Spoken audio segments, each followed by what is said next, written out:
We be live. Whoops. Oh. Wrong button. Hello, my friend. Hello. Hi, hello.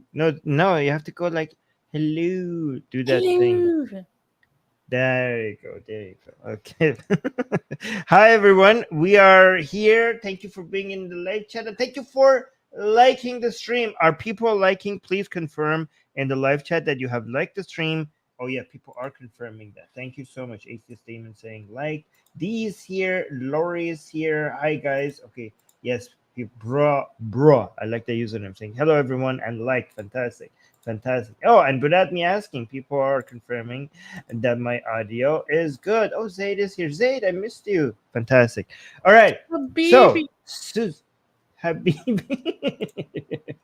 All right. So, Susie, what are we doing today? What are we doing today on this show? We got a lot of juicy stories to talk about today. I was chit-chatting with Armin before the stream, and I am like hyped. I think I chugged a little bit too much coffee like right before the show, but like I'm ready to go off right now. Why? What's happening today? Today the news seems to be okay. Very We're talking juicy. about Germany deporting one of Iran's top Islamists. You'll love to see it. We're going to be talking about this blasphemy attack that happened in Bangladesh, and we're going to be picking apart some like disinformation, internet rumors about this, which is going to be really interesting.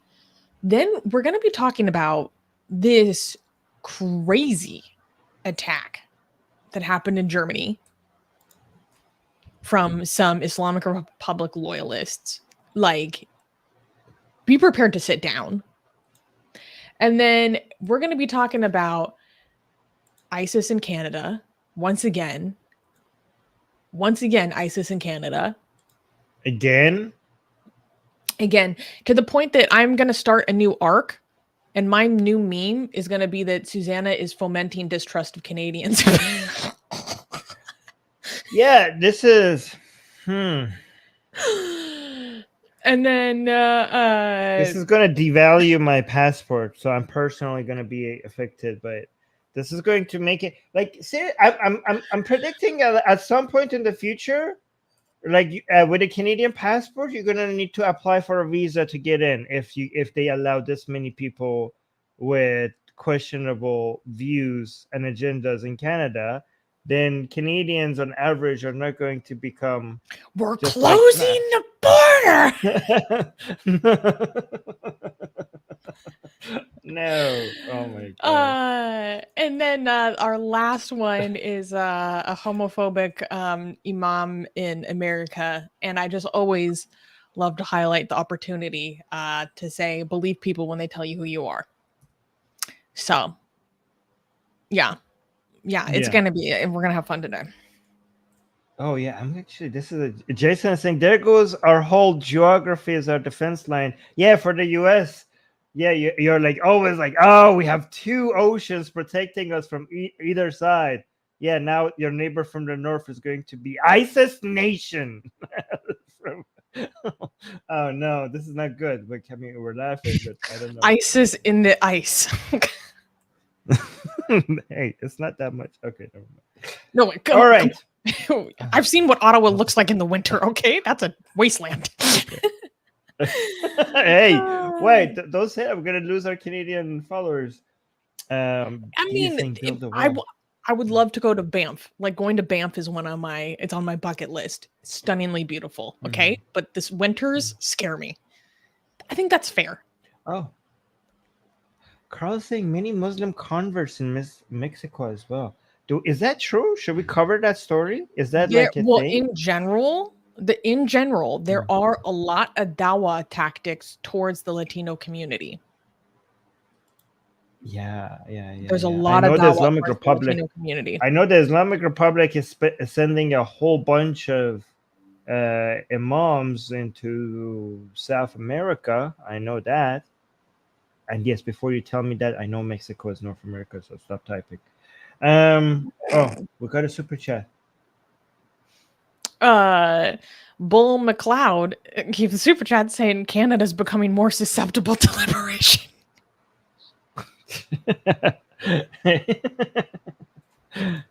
We might need that. I'm Uh, just kidding. All right. Okay. Yeah, Zeta is also. D was saying we need to build the wall. D was saying we need to. This is a lot like, it's becoming more like Game of Thrones, because if you build the wall to the north, that would be like, make it. Can you please make it an? If you're building that, can you please make it an ice wall so that we could like have a Game of Thrones? So, yeah. Anyways. Let's get into the news. Oh wait, can we? So the news today, the first one is how Germany deported Iran's Islamist Mullah. Second, that's when Germany. The second one is from Bangladesh, saying what happened to the Hindu teen attacked for blasphemy in Bangladesh. And then the third one, Islamic Republic loyalists gang grape. Thank you so much for putting the G there for me. I see that you did that last second, so I couldn't read it proper.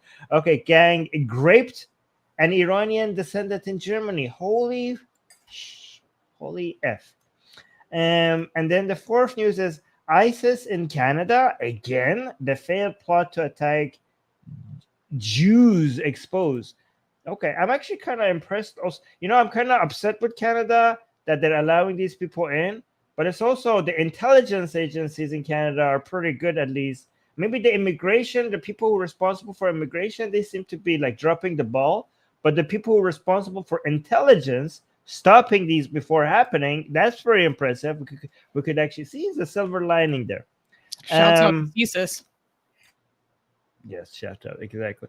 And then the fifth one is American Imam saying Muslims cannot align with the LGBT movement. I mean, I can't disagree with that, right? And that's in the United States.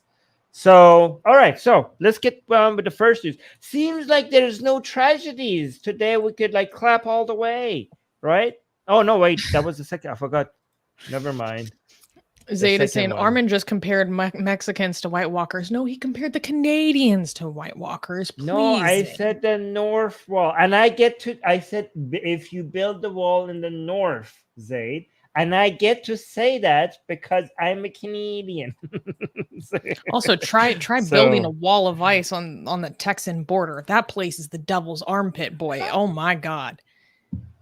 Zaid, I said a wall of ice. Thank you for reminding me, Susie. How are you going to build an ice wall on the Mexican border? It's going to melt. Man, I had to fly through Dallas recently, and I had to wake up at 5 a.m. And I got out of my hotel to walk to my Uber, and when I tell you it was sweltering hot at 5 a.m., I was like, how is this even possible? Oh my God. Sorry. Oh my God.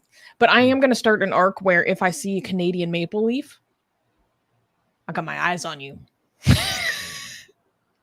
I'm promoting suspicion of Canadians. God damn it. What the hell? Okay. Yeah, first we have ISIS growing in Canada, but we also had Russian agents coming from Canada to the US promoting their propaganda. We had this whole Lieutenant Media Lauren Chen thing. So yes, the Canadians are becoming a threat to the United States. I swear to God. All right. This is just proving me right. The Canadian geese were stage 1 of their terrorism. Step 2 was informational warfare. Step 3 is ISIS. I'm sorry. Okay. Should we start the news? Yes, we should start. Yeah, we should start the news. Anyways, we can clap for the first one. This is actually good news. We're starting with good news, right? Mm-hmm. Okay. First news, how Germany deported Iran's Islamist Mullah. Which is a little bit of a like redundant statement, because if it's like a government-backed mullah, like they're going to be Islamist, but okay, whatever. In Germany. Germany's recent deportation of Mohammed Hadi Mofateh, a prominent Iranian cleric and alleged representative of Iran's supreme leader, marks a significant move in the country's efforts to combat Islamist extremism. A 57-year-old former head of the Islamic Center of Hamburg, or IZH for short, was ordered to leave Germany after the center was shut down for promoting extremist ideologies. The IZH, established in 1953, has long been a subject of controversy and scrutiny by German authorities. Initially founded to serve the spiritual needs of Hamburg's growing Iranian community, it gradually became viewed as an outpost of the Iranian regime, allegedly used to spread its influence in Germany and across Europe. The German intelligence agencies had been monitoring the center for years, suspecting it of activities ranging from espionage to promoting radical Islamist ideologies. Despite Mofateh's legal appeal, German authorities successfully executed the deportation order on September 10th. Hamburg Interior Minister Andy Grote hailed the action as a victory for national security, stating, quote, with the deportation of the former director of the Islamic Center of Hamburg, we have removed one of the most prominent Islamists from our country. This deportation follows a broader crackdown on Iran-linked religious centers in Germany, reflecting the government's commitment to combating foreign influence and extremist ideologies within its borders. The closure of the IZH and Mofateh's deportation represents a significant shift in Germany's approach to managing religious institutions suspected of its ties to foreign governments and extremist ideologies. So,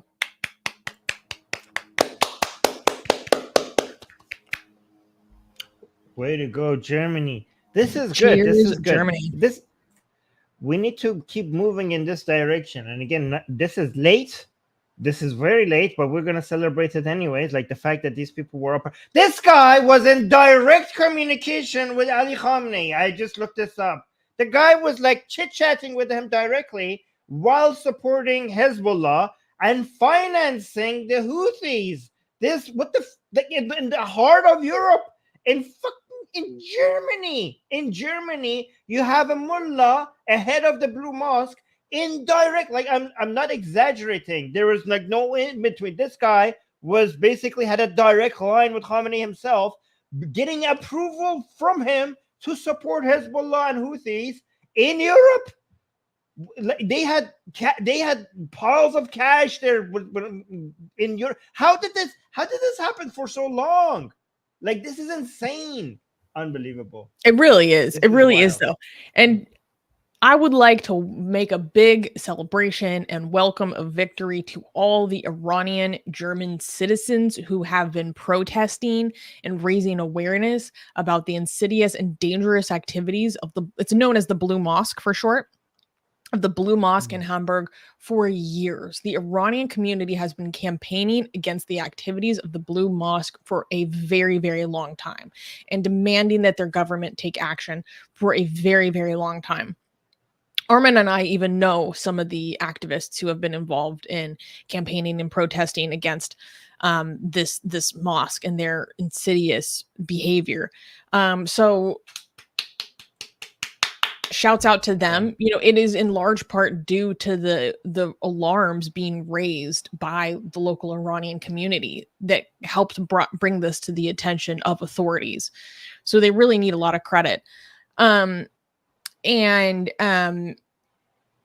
this is an amazing win. Can I be honest though? This is a little bit of a sidetrack, but the actual mosque itself is very beautiful. Yeah, it's a very pretty mosque. I'm not gonna lie. And like, can I just go do a tour to go check out the beautiful mosaic work? You guys are psychos though. I know, and I'm. By the way, there's no contradiction between being an atheist and enjoying the beauty of religious buildings. There's like, if it's beautiful, it's fucking beautiful. Just get these motherfuckers out of there, so we could just go there and enjoy your beautiful mosque and while being blasphemous in there. Like, why not? Like, get good. You know, the best way to enjoy beautiful mosques is to kick out these mullahs out of there and turn it into a tourist destination. And get girls with their shorts go there and take Instagram Instagrammable pictures while being like, that would be good. Yeah, we want to enjoy your mosque is now ours. It's now a tourist destination for Instagrammable photos for girls in shirts. So, I'm not in favor of getting rid of these mosques. Just turn it into just make it a touristy thing rather than a religious thing. That's what should happen to beautiful mosques. Yeah.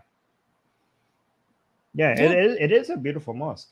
By the way, this was, again, I know people, this is deja vu because this guy is the head of that blue mosque that I covered. I did a stream when they did this. So this is basically the continuation of that. First, the police went and raided the mosque. They got all of this evidence. And then now the mullah that is in charge of this mosque, this is the update, is that he's been kicked out. I can confirm that he is now in Iran. He has been deported and he cannot come back, which is fantastic. But this is when they raided the mosque where they got all this evidence. This was so beautiful to watch. Look at this.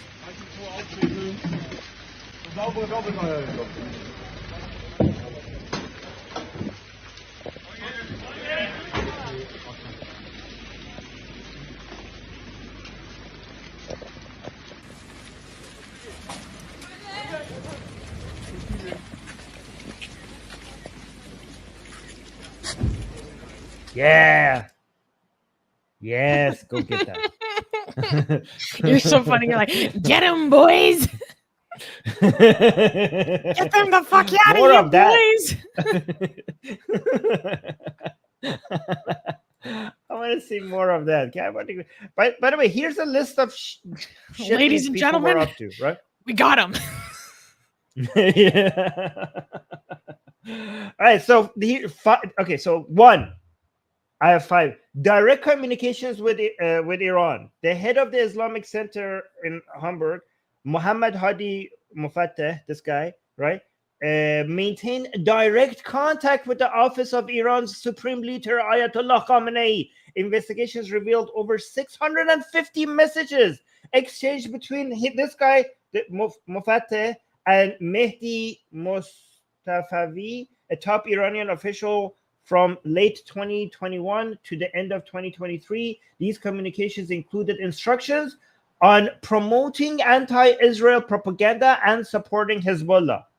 So, wow. So 2, supporting Hezbollah. The center is accused of having close ties with Hezbollah, a group classified as a terrorist organization by Germany. Evidence suggests that the center provided financial, moral, and advisory support to Hezbollah. This includes facilitating the travels of a Hezbollah cleric in Germany and participating in meetings related to Hezbollah activities. 3, propaganda and extremism. The Islamic Center Hamburg has been accused of spreading extremist Islamist ideologies and Iranian revolutionary ideas in an aggressive and militant manner. Wow. The German Interior Ministry identified the center as a significant propaganda hub for the Iranian regime in Europe, promoting anti-Semitic and anti-Israel sentiments. There's 4. 4, financial support for extremist activities. Investigations found that the center was involved in financial activities supporting extremist groups, including financial aid to Yemen's Houthis and approved by Khamenei's office. Okay. Wow, that's a lot. That's a big list. That's a big naughty list. They basically covered everything.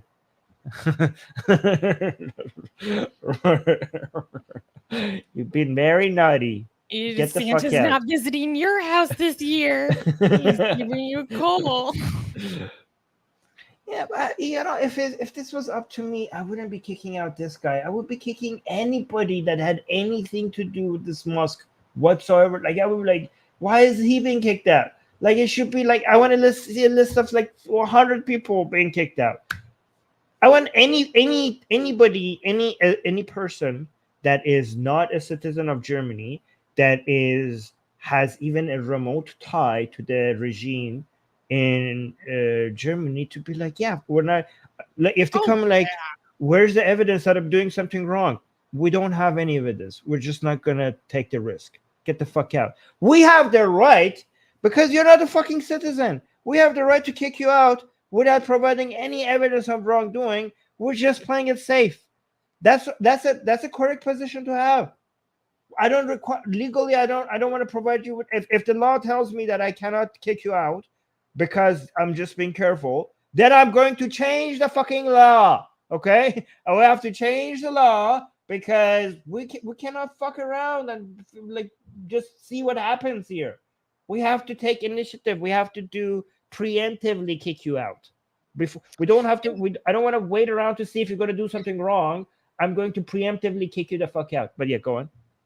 Well, and what people need to understand is that this is more than just Islamist propaganda, but this is a method for the Iranian regime to exert transnational repression.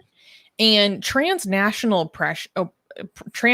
repression has kind of been the modus operandi of the Islamic Republic from the very beginning. I mean, we're talking like assassinations conducted in Vienna, where they just straight up go into a room where it's supposed to be a diplomatic meeting with Kurdish opposition, and they just shoot up the whole room. Like this like this happens. And Armin and I have people in the Atheist Republic community who have been victims of the transnational repression of the Islamic Republic. And in fact, later in the story today, we're going to be talking about what might be another example of that. And people need to understand that it can be deadly. It can put people who have family still backing Iran, their family, in grave danger. And having been involved in the Iranian community in Europe, in Vienna specifically, and seeing how they conduct themselves and seeing how they act, there is a well-founded fear within these communities living abroad that their movements and activities to oppose the regime will be infiltrated by Islamic Republic loyalists or, the dogs of the regime. And I've seen the way that people are extremely suspicious and have their guard up about if people are spying on them in a foreign nation for the sake of the Iranian government. And sometimes that leads to a situation where people have been like obviously falsely accused of doing that kind of nefarious activity, which is very awkward. But I've seen it happen. And so like these communities live in real fear of the regime because of these tentacles, these outposts, these spy outposts of the regime, like the Blue Mosque, even though they have protected status and they're living in a completely foreign nation. And so taking action against these outposts of terror is of the utmost importance.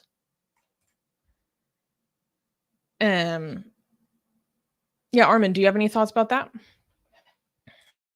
No, I want to highlight some things people are saying in the live chat.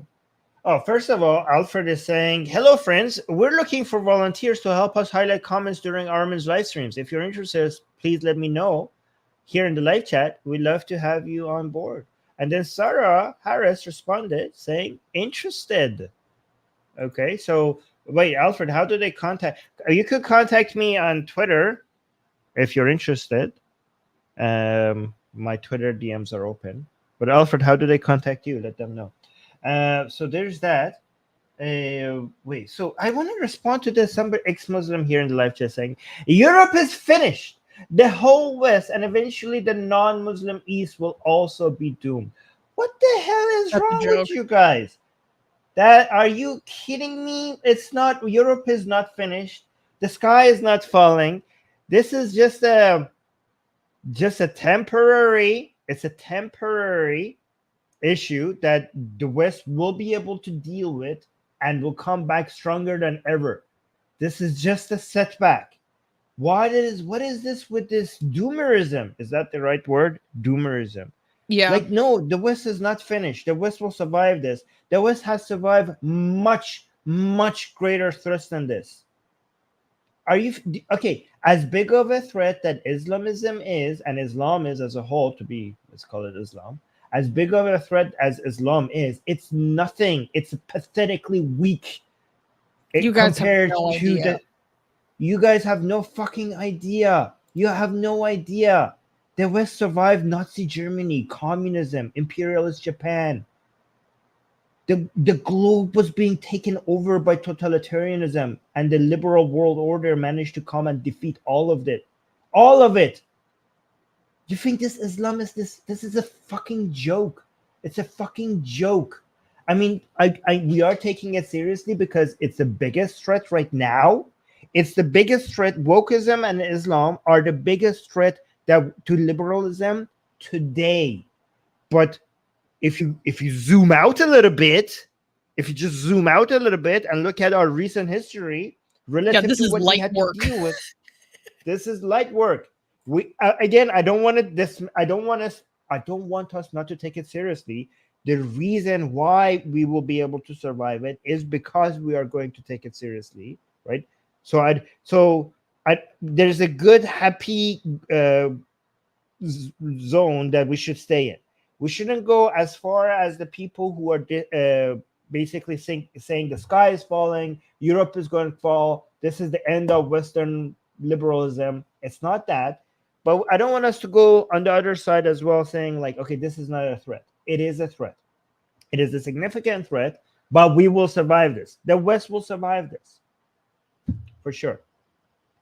No, and here's the thing, what people need to understand is that when you take the attitude of, oh, like liberalism, because I don't like the framing of it being like Europe, the West, whatever. If you take the framing of like liberalism is done, it's we're finished, like you're actually letting them win. Because what people need to understand is one of the functions and desires of terrorism is to make you fearful, obviously, hence the name. And also to kind of enact war upon our trust in human good, our trust in humanity, and also our trust in our institutions. And so if you are actually taking that belief, if you're adopting that belief, then you are actually letting them win. That's what they want you to believe. That's what they want you to feel. That's what they want you to fear.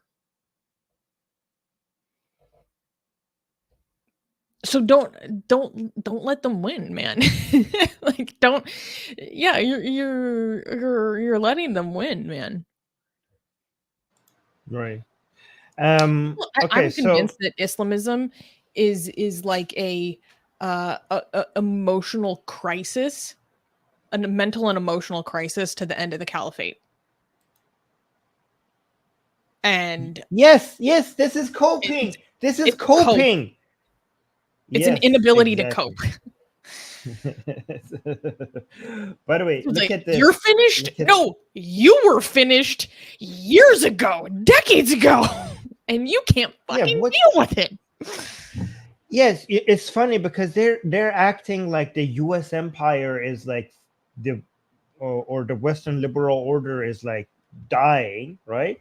But basically, this is the screaming of their own dying empire. This is just the last. Imagine like the Islamic Empire once like ruled a huge portion of the planet, and now just because they have a higher population there in the UK, or because they are opening mosques in the United States, they're like, oh my god, look at us being so powerful. Are you fucking kidding me? You had armies, you controlled a huge portion of the global economy, and now because they're allowing you to have a mosque in that fucking corner, they're basically being tolerant enough for you to be able to just have a mosque there or have an event there. Like, oh my god, look at us being so powerful. You're fucking nothing. Look at these countries' armies. Look at their economy. Look at their culture. You are just taking a small portion of it, and you think just because they're allowing you to be relevant that you're powerful. You are nothing. You're pathetically weak. Anyways. John is saying, Ataturk won. Get over it. Right. Yes. Oh wait, we got a super chat. I will read the super chats. However, I want to remind everybody that today is Mahsa Amini's second anniversary, and Well, of her death. a lot of Iranians are, yes, second anniversary of the revolution starting because she was killed by the regime, and a lot of Iranians are using this opportunity to remind everybody that the revolution still lives on. And this actually is a good response to Han's comment, because Han is saying, Armin, why didn't Iran survive Islam? Well, I don't know if you are understanding what you're saying. Islam is dying in Iran. You should, I think the question should be the other way around, okay? Because I think Han's understanding is that history ended in 1979 because Islam tried to take over Iran, and now Iran is taking over Islam. Okay, Islam, the question shouldn't be, Armin, why didn't Iran survive Islam? The question should be like, Armin, why didn't Islam survive in Iran? Islam is dying in Iran. Islam tried to take over in Iran, and Iran was too powerful of an enemy. So even in a country that is experimenting with liberalism, a country that didn't have a history of liberalism, Islam cannot even survive there. The Iranian people are defeating Islam in the Middle East. So if Islam can't even survive in the Middle East, what hope do you think it has? Even when Islam had in this modern liberal world, when Islam wins, it's a temporary win. Eventually, even in Iran, liberalism will take over and win. We know why? Because liberalism works. It just fucking works, right? Han's example is such a actually good example of why Islam will not survive if Islam cannot even survive in the Middle East. And again, that's a good. These two questions, good. These two comments go hand in hand. We have a revolution. We have a liberal secular master revolution that in a country where when Islam was the rule of law, they have everything in their favor. They had the government, they had the law, they had oil, they had the economy, they were in the Middle East, they had the media, they had the school system, they had everything. And Islam could not survive even if they had everything in their favor, because people want to live, because people want to be free. Also, I don't think Islam people would destroy understand itself. that this is like not a new phenomenon. Like Iran is where empires go to get Persianized. Like this is not a new thing. You try to take over us, we Persianize you. Look, Han is like, Iran is an Islamic Republic. What are you talking about? You fucking moron. Iran is now a Muslim minority country. Iran is producing the most aggressive Islamophobia in the fucking world. The hatred for Islam, the people who are leaving Islam, we have more than 40 million people have left Islam within one generation. You are clueless, you are an idiot, and you have no idea what you're talking about. So let me educate you. Anyways. Wait, we had a few comments I want to respond to, and then Dee wants us to scroll through the article to look at the comments because she found some freaking hilarious reactions to this news. Oh, wait. Carl, this is important. He's saying that is the bare minimum they have done to make it appear that they crack down on Islam. 2,000 mosques paid by Erdogan are still open. Here's the thing. They do need to deal with the Turkey infiltration problem. Don't even get me started. That's like, this is the tip of the iceberg. Let's be completely clear. And that's kind of like a different head of the snake. Like, and Germany has taken a little bit of action. I think they're no longer going to allow imams that were trained in Turkey. They have to get trained in Germany, but that's like the tiniest little bit of a band-aid over the issue. But Carl, I'm completely with you. Like the Turkish influence is something that needs to be combated as well. And Kenny is saying, What I'm worried about, though, is that we become more authoritarian in response to the extremists / authoritarians, be it Islamists or other autocrats. What do you think about that? Let me actually. Okay, so Kenny saying what I'm worried about though is we become more authoritarian in response to the extremists. What do you mean authoritarian? Depends on what you mean by authoritarian, be it Islamist or other autocrats. What do you mean? It's not authoritarian to stop intolerance. It's not authoritarian to defend your nation state. Liberalism believes in the rule of law. Liberalism believes in maintaining your nation as the framework where people get to be free. We have positive freedoms and we have negative freedoms, right? So when it comes to liberalism, it's not just the idea of being freedom from something, it has to be freedom to do something as well. So some limitations are required. For you to be truly free, maximally free, limitations are required. Some people don't understand. They think limitations contradicts freedom. No, the government needs to take some freedoms away for you to become maximally free. Because if the government doesn't introduce limitation, then the framework in which you get to be free will not even be able to be there. So if the government comes and cracks down, if the government is not neutral and has certain values that it's trying to defend within the framework of a nation state, that is not authoritarianism. Okay, if you find the right balance for limitations and for the government to stay the fuck out to maximize freedom, then that is not authoritarianism. Don't every time you see the government coming out and cracking down on something or limiting certain freedoms, don't think that is authoritarian. That is actually liberalism, if you get that balance right. And how do you get that balance right? Who decides what that right balance is? And this is a most important question for people to understand. There is no one person or a school of thought that will teach you the right balance. The right balance will be determined in a society where people are free to express themselves, and with the conflict of ideas, nobody can know the right answer.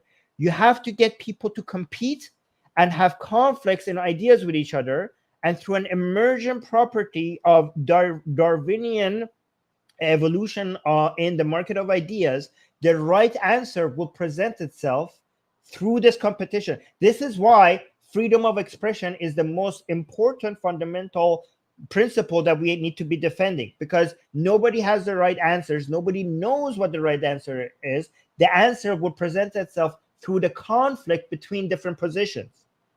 Does that make sense? Yeah.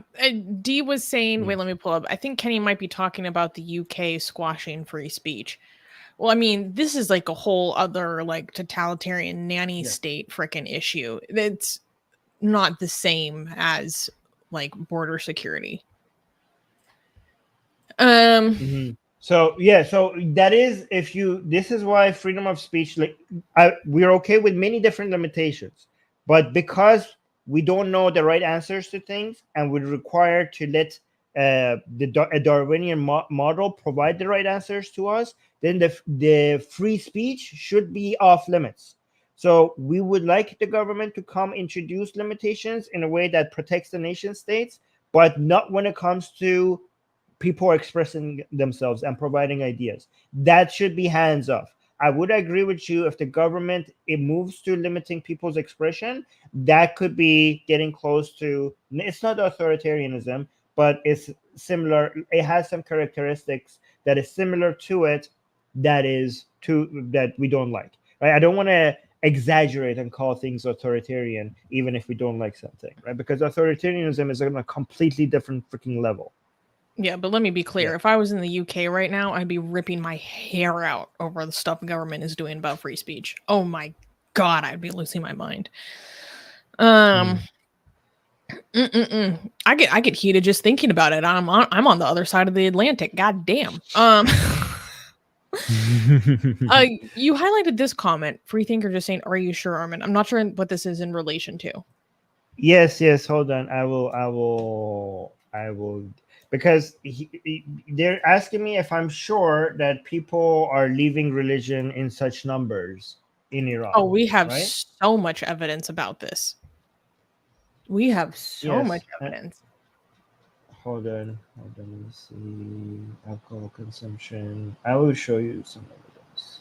There we go. In the meantime, John had a comment saying the Islamic Republic is basically a terrorist gang with a manufacturing construction / oil company attached to it. Yeah, like just monopolizing the economy that has a nation of wonderful people being held hostage, and those people are fighting back. True. All right, bring back the free thinker saying, "Are you sure?" Right. So, yeah. So this was a poll conducted by University in Netherlands, saying how have you religion? So it's an institution called Gamal by some people who are experts in polls and stuff, and they are from a university in Netherlands, but this institution it's its own independent institution, right? So it's saying how have you? They ask this from Iranian people, right? And this is scientifically collected data and scientifically analyzed data as well. We on the Persian show we went over the methodology line by line.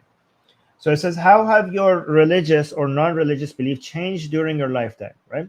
So the red is I went from being religious to non-religious, and I've seen the questions in Persian, right? And if the non-religious, the translation here in English might be misleading, because you might think non-religious means like just not very religious, but it's actually none. So non-religious means like I don't have a religion, not that I am just not being religious, mean going from having a religion to not having a religion, right? So this is, if you look at the total, 46.8% of Iranians, so nearly half, within one generation, this is within 40 years, within like one lifetime, like this is not like generation, like multiple generations. So within one lifetime, half of Iranians have went from having a religion to not having any religion at all. This is a change that you see over hundreds of years happening within one generation in Iran. This is a population of close to 90 million people. So this is close to 45 million people just abandoning Islam. And if you want to see why I consider Iran to be a Muslim minority, if you go, where was that? The circle, the pie chart here, right? So if you look at now, these numbers here, right? So these are the nuns, people who have no religion. These are atheists, okay? These are Shia Muslims. So if these are people who self-ID as atheists, the actual number of atheists is higher. And I could show you, if you want, let me know. I could show you why the actual number of atheists in Iran is higher than 9%. This is the people who self-ID as atheists. But if you look at Muslims, so we have Shia Muslims, and then we have Sunni Muslims, 5%, 32%. And then who else is a Muslim here? Let's give them the Baha'is. Do you guys want to give them the Baha'is as well? I mean, it's only 0.5%, so it doesn't count as much. Who else is a Muslim here? Oh yeah, Sufis. Let's give them the Sufis as well. Okay, so 39%. Let's give them 40. Right, 40% Muslim. Iran is 40% Muslim. That's being generous. So that's being generous, yes. So that makes Iran a Muslim minority country. And the reason why I say atheist, it says atheist 9% here, but the reason why I say it's 20% is because these are the people who will choose the label atheist. But if you define atheists as the people who don't believe in God, then I will use actually a different chart, this one. So if you ask which of the following do you believe in, only 78% of Iranians say they believe in God. So that would mean that 20% of Iranians don't believe in God. That would mean 20% of Iranians are atheists. Half of them will self-ID as atheists. So there we go. So yeah, I am sure. I am almost sure. Yeah, Boring Opinion gave us a super chat saying, in Iran are not over 70% atheists. Well, Armin just went through the data. So we think we answered that question. And Zubin is saying, wow, and this is 2020 data. Yeah, exactly. Yeah. And the attitudes have changed. That's actually so Zubin. much. So much since the mass revolution. People in Iran have gone from being like abandoning Islam to aggressively hating Islam. So I want to see a new poll because the attitudes have changed so dramatically. People in Iran went to have a huge portion of them have went to from not hating Israel to just like not hating it, just be like indifferent, to being aggressively in support of Israel. So I want to see new polls. I want to see what the numbers are now.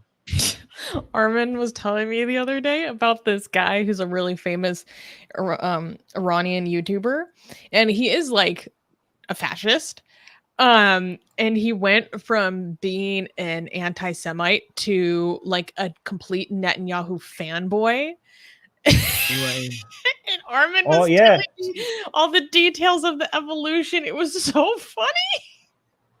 Yeah, so we have like Iranian YouTubers that do political commentary. You could see like in the past 2 years, these were some channels that were aggressively anti-Semitic, and now those same channels with the same hosts are Netanyahu fanboys. They're aggressively Zionist. They're even more Zionist than me. Some of them. Sometimes I'm like, okay, chill the fuck down. Like this is too much. Like it's so interesting how many like.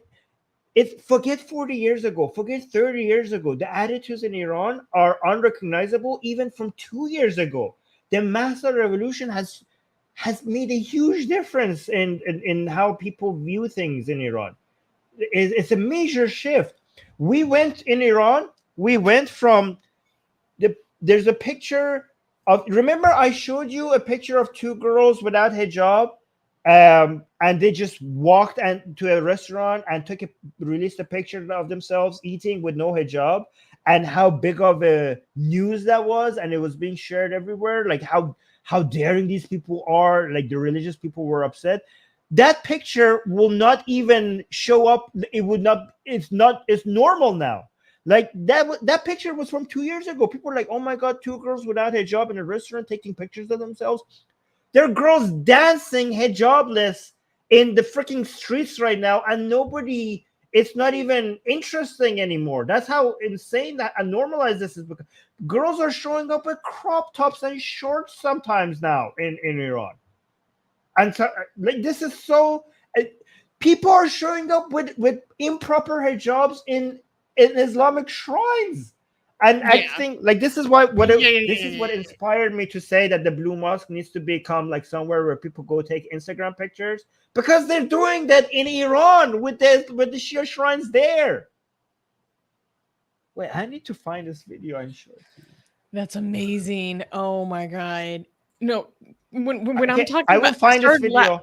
I started laughing when you were talking about that, because Armin, I remembered another detail. Guys, this guy who's the fascist YouTuber that I was talking about this is so funny. He went from being a Holocaust denier to trashing Israeli leftists for not appreciating Netanyahu enough. Yes. And it's interesting because he's still a Holocaust denier, and he's still like, okay, back then maybe Jews were lying, but now the history is on the Jews' side. That's what he's saying. Now the Jews are right.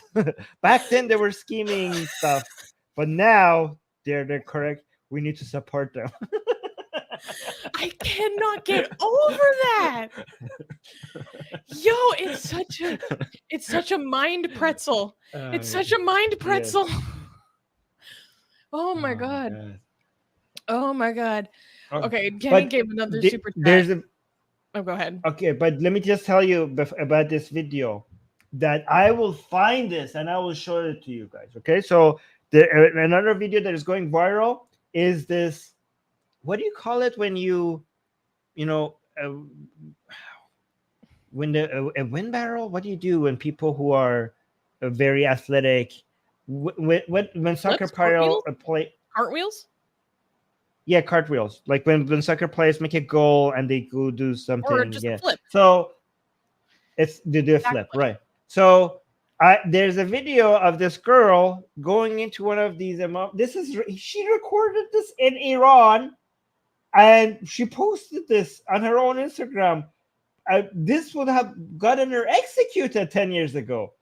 But she's just posting it as if you saw that. So she recorded a video of herself going into the shrine on a wheelchair and then coming out with her hijab and everything, doing a whole flip. Yes. So she's kind of making fun of people who are acting like the shrine heals them. So she just exaggerated, like, look, I was in a wheelchair before, but now I'm doing flips, right? So like, what the fuck? So this is pure comedy in expense of the religious people there.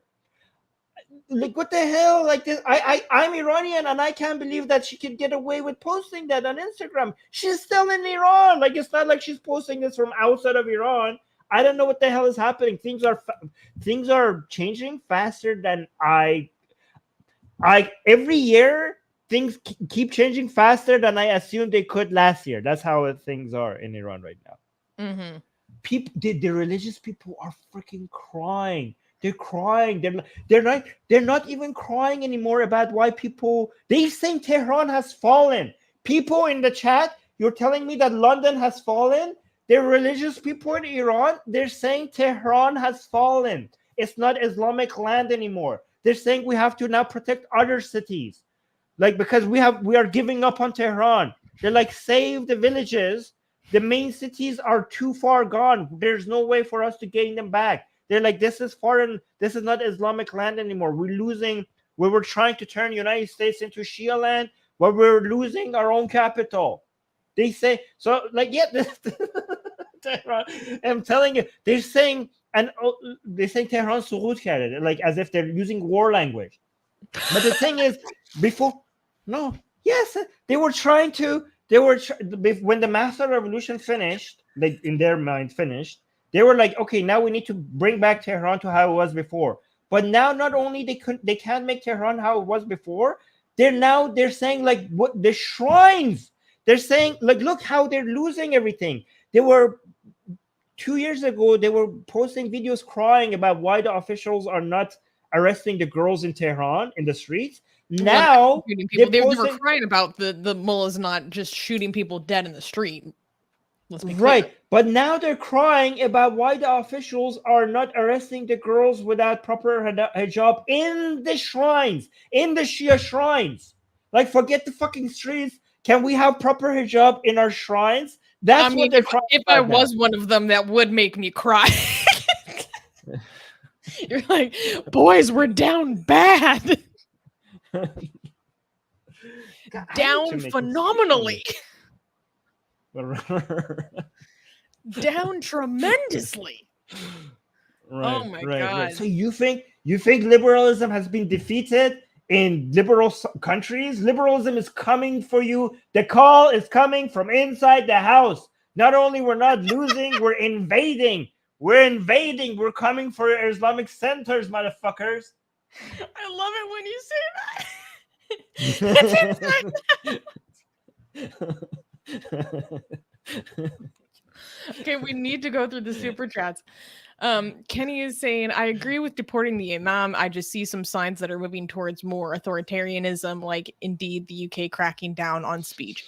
I think like we need to, when talking about these issues, Kenny, I think it's a little bit more helpful to talk about this, like what is happening within one country at a time. I don't think it's helpful to conflate what's happening in Germany with what's happening in the UK. The dynamics are just different. And we 100% should deport people that have connections to talking to Khamenei and promoting Hezbollah and doing illegal activities. Like, those are crimes. Yeah. Okay, so here's what I say, that I want to provide some hope here, okay? The UK is cracking down on speech. I think we need to adjust that. I think we should say the UK is attempting to crack down on speech. Okay, I know it's a big deal when they come at your door and they arrest you for a Facebook post, but let's be honest here, and I do want to raise the alarm there. I do want to raise the alarm there, but let's also be realistic. Would that work? Is that going to backfire? Do you honestly think that's going to stop speech? Like that crack again, I don't want us to hold back against when it comes to attacking the UK government for cracking down on speech. That should be a major red line for us. But do you honestly think that what is the effect of that? Isn't the effect that speech is going to be heard louder than before? Isn't that going to be the effect? If you want to crack down on speech, you either have to go full on Nazi, or anything you do is going to backfire. Anything short of full on Stalinism or Nazism is probably going to have the reverse effect, especially in the modern time with the internet. Unless you could find a way to, I don't know, basically police the entire planet's internet, you're not going to get away with this. That's and they love to backfire. Yo, European bureaucrats and their like hatred towards free speech and free internet makes me want to rip my hair out. Dude, as an American, I couldn't last there for 30 seconds. When I start hearing like non-elected European bureaucrats talking about hate speech isn't free speech, I'm like, you got to get out of here, bro. Like I lose it. They have this disdain that makes my skin crawl. Let me not go off. We gotta go off. Okay. There's this disdain they have. It puts this disgust in my throat. How dare you? You're not my nanny. I'm an adult. Fuck you. Man, I can't take it. And that's when I go to sleep wrapped in my American flag and kissing the text of my First Amendment goodnight. I'm kidding. You guys, have you seen, is Susan not becoming more patriotic? I was gonna say every year, but it's not every year anymore. It's every month now she had to turn off her camera. Isn't Susie becoming more patriotic by the minutes? Like, there we go.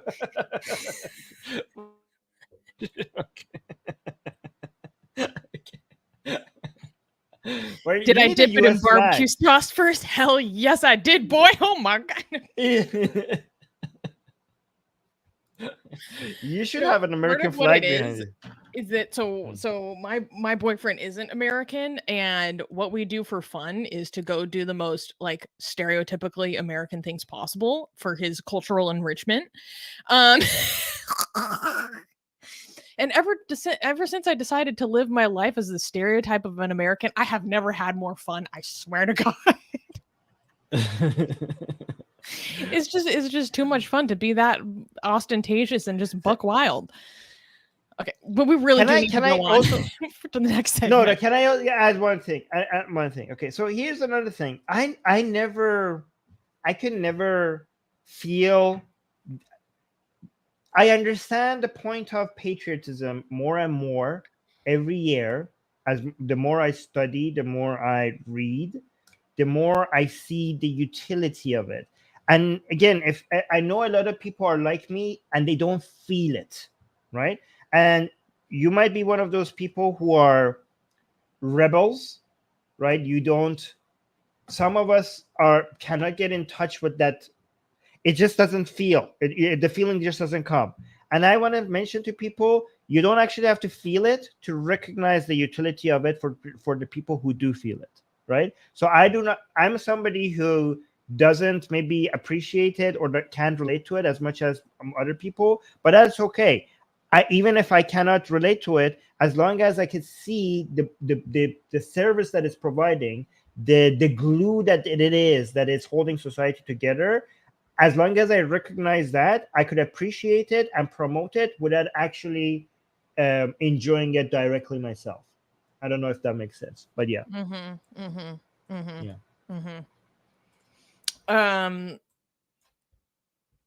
Okay, so let's go to finish up the super chats, and then go to the next segment, because we're just having too much fun. We're getting distracted. Yeah. And so Rajat saying, I feel it. Well, good for you. Enjoy. If you feel it, enjoy that without shame, and show it if you feel it. But yeah, go on. Okay, so Jennifer gave a super chat saying, joined late, but please accept shekels from Oz. Aussie, Aussie, oi, oi, oi. Love to see it. Thank you for the donation. Boring Opinion gave a bunch of Danish krona saying, I would like to debate Danish Dawa guys, but they're aggressive from past experience. Do you have advice, Armin?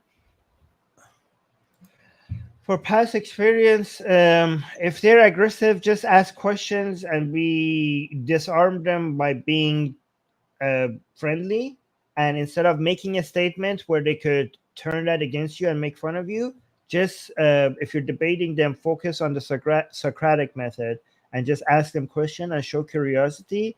Make them do the explanation rather than you doing the explanation.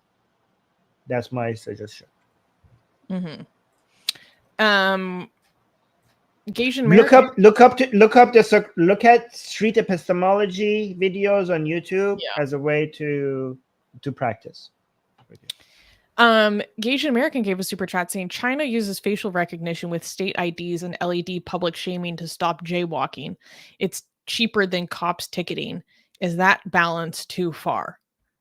Well, it's particularly too far because they use that state surveillance to go way beyond that as well. I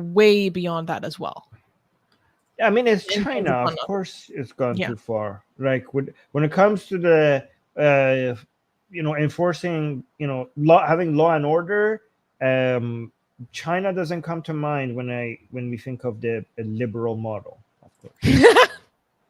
Sorry. Kenny was just saying, I'm inspired by Armin. That's so sweet. Me too. Uzair Jabril also said, I don't know, Armin, I think your patriotism came out when that guy asked why Iran can't defeat Islam or something. To be honest, Armin doesn't care about being Persian or Iranian at all. Like, you are literally the most hyper individualistic person I know. Like, you're just involved with it because you speak the language, mostly. That's my opinion. I don't know. What do you think?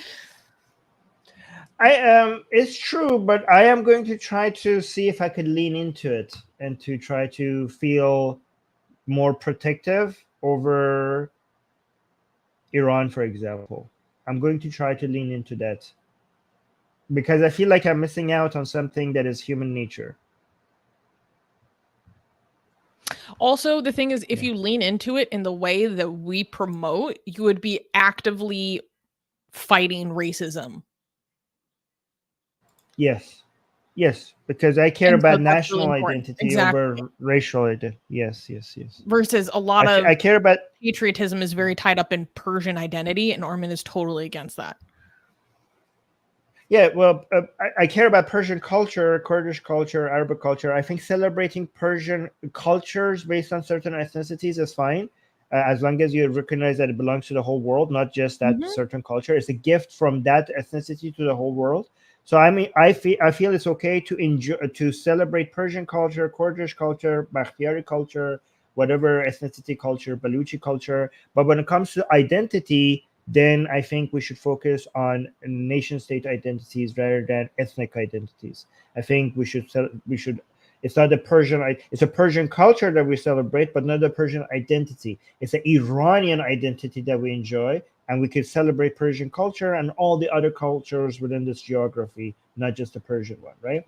So I think, like, when it comes to, for example, with Judaism, I think the Israeli identity needs to be highlighted more than the Jewish identity. Jewish culture could be enjoyed, but the Jewish identity, I think, needs to take a back seat compared to the Israeli identity. And John gave, I think this might be Singaporean money. I'm not exactly sure, but thank you for the super chat. Asian American gave another super chat saying, would it be better if the surveillance data was in an air-gapped homeowners association server? There is, Gasian, you are never going to make me able to say basically anything positive about an HOA. No. Right. So why would I willingly submit myself to an HOA? Yeah. So again, as a liberal, I would say there is no specific answers to these questions. The liberal model is to come up with the answers to these specific, detailed questions with a conflict between different parties, different groups, different voting blocks, debates. So the liberal model does not provide you with, it's not like Islam. They're like, here's the answer to this, here's the answer to this, here's the answer to this. The liberal model is like, I will make you free to fight against each other, and let's see in a democratic process whose ideas will work. Try to convince each other. And you just provide enough freedom from that. Basically, the model is trying to take advantage of the spontaneous forces within a free society to come up with these answers. That's what liberalism is. All right. So let's go to the next news. All right. Clappable? No. Well, we can clap because is he okay? Actually no one died. No one died. Okay. All right. I'm glad no one died. Next news. What happened to the Hindu teen attacked for blasphemy in Bangladesh? In a shocking incident that highlights the ongoing religious tensions in Bangladesh, a young Hindu boy named Ustav Mondal faced a violent mob attack after allegedly posting derogatory comments, supposedly about the Prophet Muhammad, online. The event, which occurred on September 4th in Sonadanga, southern Bangladesh, quickly escalated as thousands of protesters surrounded a police station demanding retribution. Despite the deployment of Army and Navy personnel, the mob broke into the commissioner's office and brutally assaulted Mondal. Initial reports of his death were later refuted, with authorities confirming that he was alive and under medical care.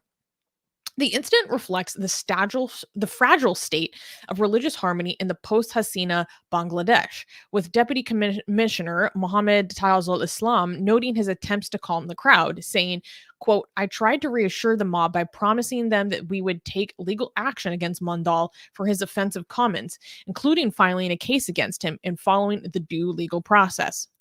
This event is part of a broader pattern of anti-Hindu violence in Bangladesh, prompting concerns about the safety of religious minorities and the challenges facing the country's new interim government. So this is an incident that had the internet buzzing. And I am very cautious about this kind of situation because I'm not quick to jump to conclusions.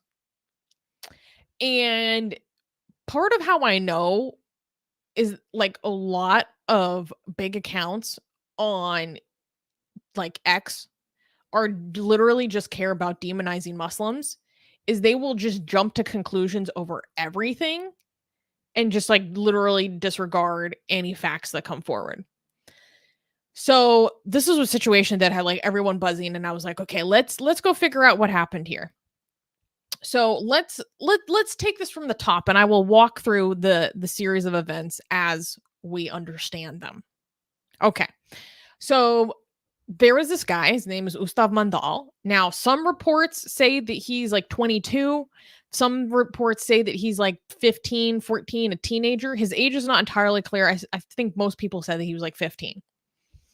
So anyways, this young man is accused of posting something that was blaspheming the Prophet Muhammad. Now, if there is any credence to this, I do not know. And let us not forget that the standard of what is considered blaspheming the Prophet Muhammad by Islamists is like very low. It could have been a comment over literally nothing. Or maybe it was just a personal accusation that got out of hand. I don't know. But regardless, this accusation was made against him, which very quickly threatened his life. And so basically, my understanding is that there was some post that this kid made. People said it was blasphemous. There were a couple of Islamist students that came and found him and then took him to the police station, demanding action, that the police take action against him. So this kid was inside the police station when all of a sudden a mob of like 3,000 to 3,500 people show up demanding that the police hand him over to the mob because they're going to take care of him right there. Now, this is like the Pakistani model, where like the police aren't even safe from the mob trying to lynch the blasphemer. Okay, so in one form or another, what ended up happening was that this kid was violently assaulted while still inside of the police station. And you can see videos online, we're not going to show any of them, of this kid just laid out on the ground, bloodied, inside the police station. And so everyone was saying that he was killed, that he was lynched, that he was murdered. And it did appear that way at first. And basically it took some time. Oh no, so actually let me stop there. So videos come out of him bloodied, laid out on the floor. To disperse the crowd, there were mosques in the area, mosques that started blaring on their loudspeakers, announcing on the loudspeakers that the blasphemer had been killed. And so the crowd disperses.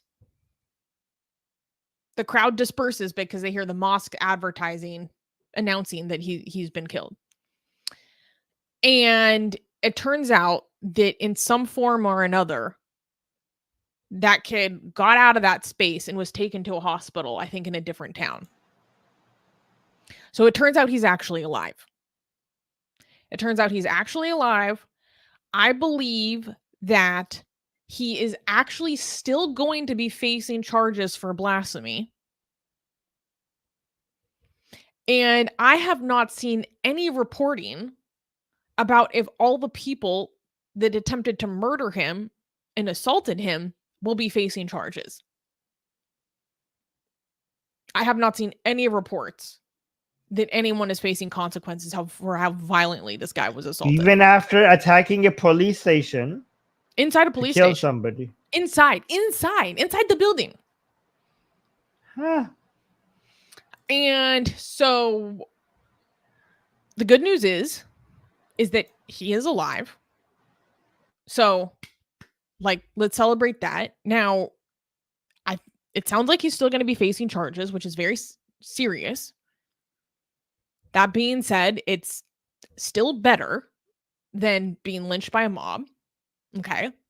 I don't agree with the blasphemy law. I'd still prefer he goes through the due process of the law than being lynched by a mob. Okay. Now, there are some people that are saying that this announcement was made from the mosque loudspeaker, knowing it was a lie. So they attack the mosque now. Basically, they're saying that like the leaders knew that he wasn't actually dead, but they needed to disperse the crowd to get the situation under control. So they made the announcement. Was it celebratory when it announced that he's dead? Yes. Because this is just guessing. Okay. So we don't know, actually. This is just a guess. So the mosque either was like, the infidel is dead, yeah, like happy, genuinely happy that they killed the infidel, or was it like a strategic saving the infidel? I'm going to guess it's the first one. Because why would you freaking risk, like, for an infidel, for a why would a mosque risk saving a blaspheming infidel, potentially opening accusations of, you defending a blasphemer to yourself from a mosque, from a crowd that is this violent? So I'm gonna guess that this was not. I mean, I would like to be proven wrong. That would give me back a little bit hope in humanity. But I'm gonna guess no. They genuinely thought that they managed to kill the guy. I would say that maybe the police announced to the mosque. The police lied to the mosque or something to say like, "Oh, is that?" And the mosque like, "Yippee!" Like so maybe so somebody gave the incorrect information to the mosque for them to say it on their speaker so that they could get the crowd away. That's my guess. I'm not sure. Yeah, that might be possible. But Armin, what I was thinking of that drives me crazy is how when we talk about these kinds of blasphemy lynchings, the hatred of blasphemers, the hatred of infidels,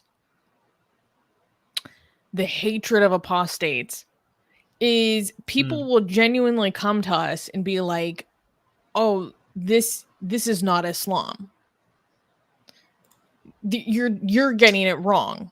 You're getting it wrong." And I'm like,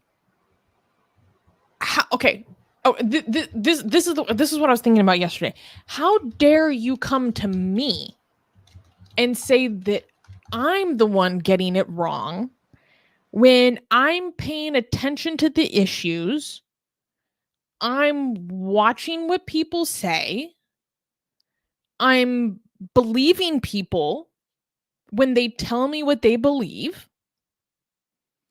and they're the ones who are saying that this is Islam. And I'm believing them because they're telling me why they're doing it as they're doing it. Right? But I'm the one that's not understanding what Islam is. Why don't you, instead of having a problem with me, who is believing people when they're telling me why they're doing what they're doing, taking people at their word,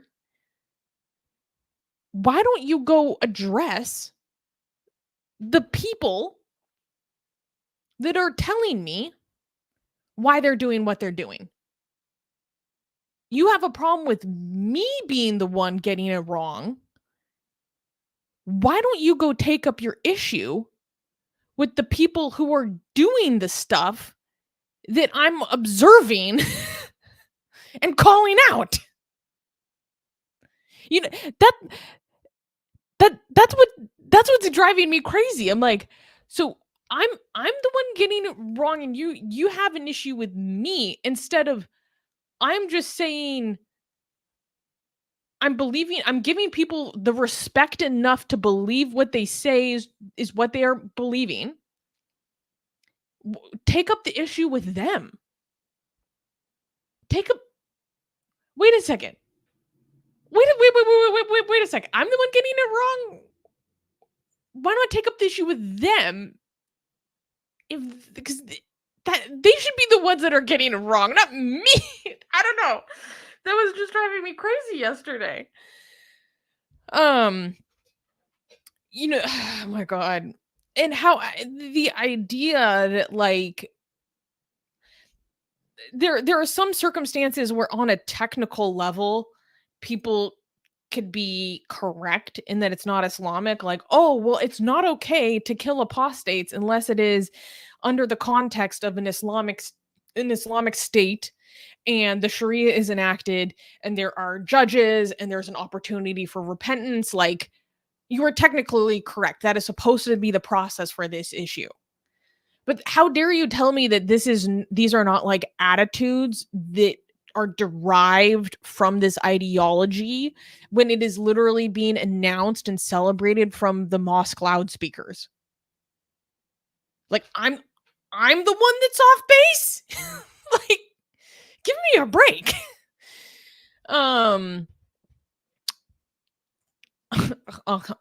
Is saying Susie rant. Yes, Susie rant. Armin, what's your reaction to all this? Well, you said, you made me want to go show that this is in accordance to Islam, right? So this guy, I mean, I have many examples for this. I just wanted to choose one of them. There was this guy called Ka'ab ibn Ashraf. Let me actually just see the Arabic. I think I'm reading his name right. If I could see the Arabic text, I would be able to read it better. Okay, so this guy, what did he do? He was a Jewish poet and a leader in Medina, and he had some poems mocking Muhammad. Right? So let's see what Islamic Hadith says that we should do. Wait, this is Sahih Bukhari, guys. So this is, fundamental part of Islamic teaching. That means that it's inseparable from Islamic teaching. Okay, so Allah's messenger, meaning Muhammad, sallallahu alaihi said in this hadith. Okay, he said, "Who is willing to kill Ka'ab bin al-Ashraf, who has heard Allah and His apostle?" Look at the little snowflake. Oh, baby, you were hurt. Look at it. He's hurt because of poetry that people said against them. Like, isn't that like it? Like back then, people were in war. People were fighting for food and stuff. And this guy has his feelings hurt because somebody made a poetry about Muhammad, right? And thereupon, Muhammad bin Maslama got up saying, "Oh, Allah's messenger, sallallahu alayhi, would you like that I kill him?" Then the Prophet, sallallahu alayhi, said, "Yes." Okay, so yes. Anyways, the whole story is pretty long. You could go read the rest of it if you want. Here's the hadiths, right? Anyways, I just wanted to highlight this top part. That it is Islamic. If you make fun of Muhammad, Muhammad said, "Yes, please go and get rid of this, kill this guy for me." Like, it's pretty direct. Like, this is not like interpretation. Well, what is the correct interpretation of this hadith? What do you mean, what is the correct interpretation? There was a poet who made fun of Muhammad. Muhammad said, like, "Who's gonna kill this for me?" And some guy said, like, "Can I kill this for you?" And Muhammad said, "Yes." There is no flexibility here. There is no like, well, you're taking it out of context. This is pretty straightforward. You could go read the whole thing. So yeah, it is Islam. According to Islam, apparently, if you insult Muhammad, I mean, there's many other examples like this. I just chose to pick this one. There are a couple other poets that Muhammad wanted killed when he came out and took back over. For so many years, when we were children, we were told that the taking of Mecca by Muhammad, it was a bloodless takeover. Everybody laid down the swords, and not a single drop of blood was shed that day. And it's a lie. It's a lie. Muhammad had a list of people that he wanted killed when they eventually take over Mecca. A couple of them were poets who made fun of him. He wanted them dead. This is like he forgave people who waged war, that were fighting him in battle. Muhammad forgave people who killed his people, who killed his loved ones. Muhammad, like, okay, for the sake of peace, we will forgive you guys. Let's not fight anymore. But not these poets. The poets who made fun of me, they gotta go and they gotta get killed. So look at the crime. Look at the snowflake. Unbelievable. So yeah, that is not forgivable. So everything you're seeing here, it's in accordance with Islam. It's completely in accordance with Islam. Yeah, tell me you're a high control cult without telling me you're a high control cult. So let's go to the super chats. Gaijin gave a super chat saying, "I think we should develop this Shanghai Cooperation Organization nationalism and everyone can be civilized Shanghainese." Sarcasm. Yeah, no, that's the path to world peace, Gaijin. Thank you for your magnanimity. Right. Jason gave a super chat saying, "Armin, you should open yourself up to speaking with those who agree with you. You can grow the audience through cross-channel promotion." I am completely open to that. I just don't have the time to go hunt them down. I need you guys to get them to contact me because I am so freaking busy. But I am open to it. I'm open to having conversations with other people coming into our channel, and we will promote them. I mean, not that. Yeah, I mean, I'm completely open to that. I've been doing conversations. I'm good at conversations, so I would love to do this. But you help me out. You go tell them to come contact me on Twitter. My DMs are open. Oh, and Dia saying, and there is video. They can be identified. Yeah, which is so weird that I haven't heard no reporting on if any of the people that assaulted him are being charged. So weird. Ellie Leah gave a $10 super chat. Thank you so much. That's a great reminder, everyone, that if you want to support Atheist Republic, if you want to make sure that we can keep going, because trust me, this team is a lot bigger than just me and Armin. Please support the channel. You can do so by becoming a member. Button down below. You can support us on PayPal. You can support us on Patreon. You can write us a check. Wonderful way to support the organization. So thank you so much. Saying Iranian American here, patriotic both ways. Iran made me, America saved me. You know what, lady? Oh. I'll give a yeehaw to that.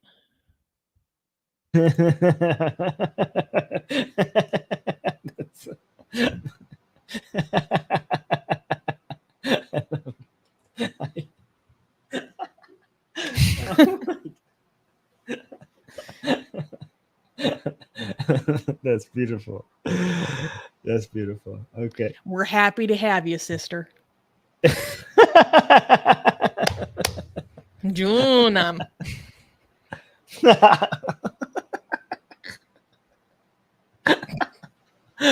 Oh my god, that is so Iranian and American at the same time. I love it. Dude, you want to know what the most Iranian American thing I've ever seen was? I went to Sista Bedar a couple years ago, 2 years ago, and Armin, this is so funny.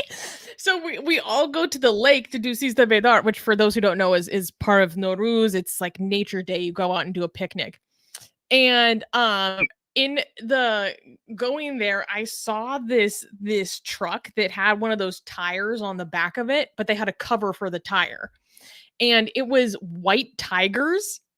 They were painted on. It was white tigers, and then it said like Persian ivy, and I was like, "Whoa, what the hell?" Like these like white tigers, Persian. And then I go in the parking lot, and there's a giant red Ford pickup truck, and there's a little Sabzi like sitting in the middle of this giant pickup truck. I was like, this is so Iranian American. I love it. The mixing little together. Sabzi ready to go into the water, but it's just chilling on this huge pickup truck beforehand. That's funny. Anyways, so let's go to the next story. Oh, wait. We got April just became a member. I apologize. Yes. Whoop.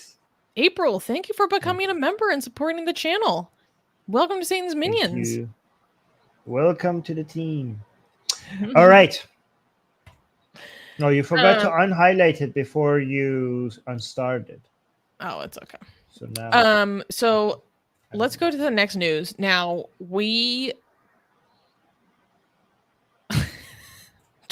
this Susanna is not a serious entity. That's an entity, not a serious entity. She's not a serious entity. This person is not a serious Oh my god, she's not a serious person. Okay. I love how he or she said entity instead of person. Okay. Anyways, clappable. No. This is like the worst news we have this week. Oh shit, you're right. Okay, well, next news. Okay, next news. Islamic Republic loyalists gang grape. That's the word I'm going to use. Gang grape a Iranian dissident in Germany. This is insane and really shook up this German town, because we were talking about transnational repression earlier. This is one of those incidents, and a shocking incident that underscores the far-reaching influence of the Iranian regime. 4 men believed to be Islamic Republic loyalists were arrested in Iserlohn, Germany for an attempted, well, I don't know if it was attempted, gang rape of an Iranian dissident. The attack, which occurred on September 7th at an abandoned brewery site, is being investigated as a politically motivated crime aimed at silencing opposition to the Iranian government. The victim who is a 30-year-old Iranian refugee who fled persecution in his home country, was found tied up and severely abused. Prosecutor Michael Burgroff highlighted the sinister intent behind the assault, stating, based on the current state of knowledge, the victim above was meant to be humiliated. The attack was primarily intended to sexually humiliate the victim. The disturbing event is part of a broader pattern of intimidation and violence against Iranian dissidents living abroad, reflecting the ongoing struggle between the Islamic Republic and its critics on the international stage. This made my jaw drop. So here's a little bit more information. Basically, this is, I mean, guys, this is not for the weak of heart. Basically, people were in this German town and witnesses were hearing the victim's screams. And emergency services found him tied up and abused in this abandoned brewery. He was immediately rushed to a hospital, and the attackers fled the scene, but law enforcement, including a helicopter and multiple patrol units, initiated a rapid search and apprehended 4 suspects, aged 24, 34, 42, and 46, when they were trying to escape in a nearby forest. And basically, where was the incident? There was some communication that was found that is leading the authorities to believe that this was, quote, an orchestrated act of brutality meant to break the spirit of a dissident. And this is part of, and we've been talking about this, part of a broader pattern of transnational repression of the Islamic Republic. This is part of their MO. In June, there was a different assassination attempt on a dissident in the Netherlands. We've talked about what the Islamic Republic does to literally go physically attack journalists in the United Kingdom, to the point that an entire news organization in the UK had to relocate to the United States because MI5 said that they could not guarantee their safety, which is a freaking shame. That's a black mark. When they're like, you actually have to leave because we cannot guarantee your safety as journalists. So you're the ones that got to go to the other side of the ocean because we can't protect you. That's how bad things were in the UK. So then this happened in Germany. And Armin, like, this bears the question and the unpacking of why does the Islamic Republic constantly utilize sexual violence and rape against men, women, and children for the sake of an Islamic State?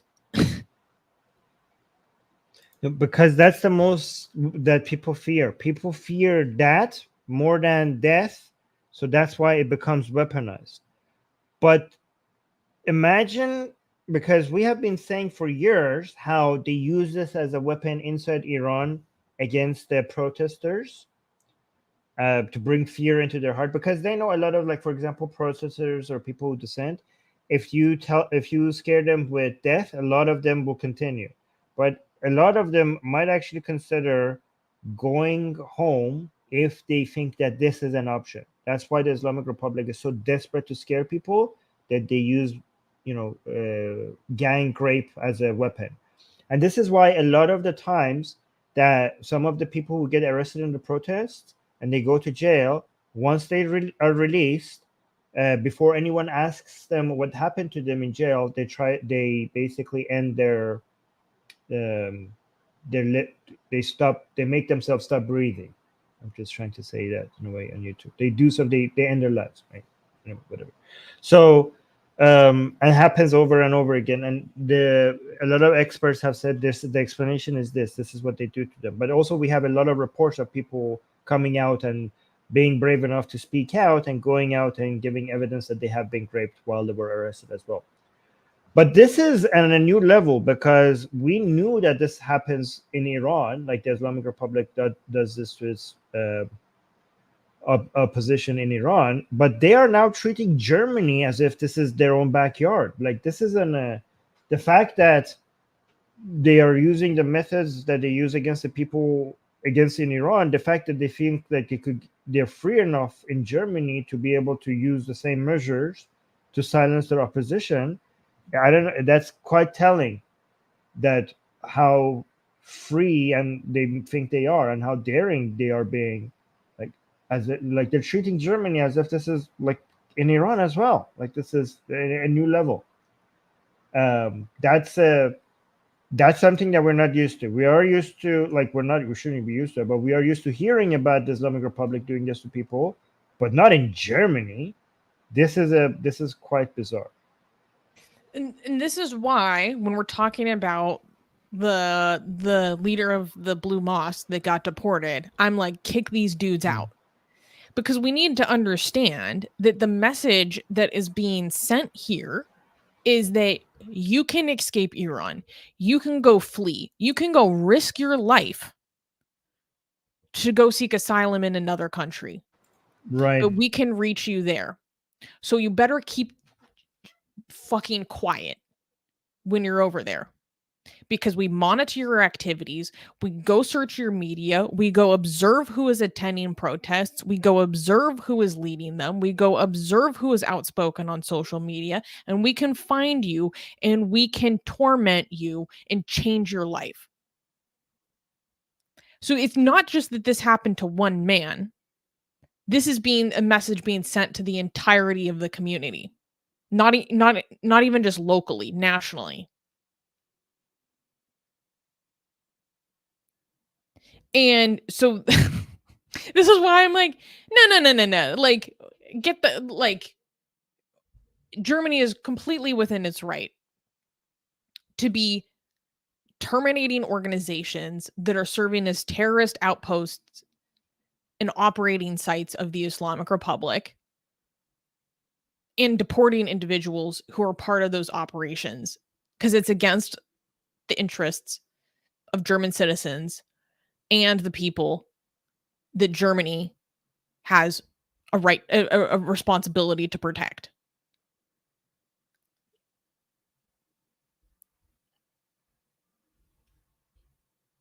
Yeah. Yeah. By the way, go ahead. Yeah. So look at these idiots in the chat.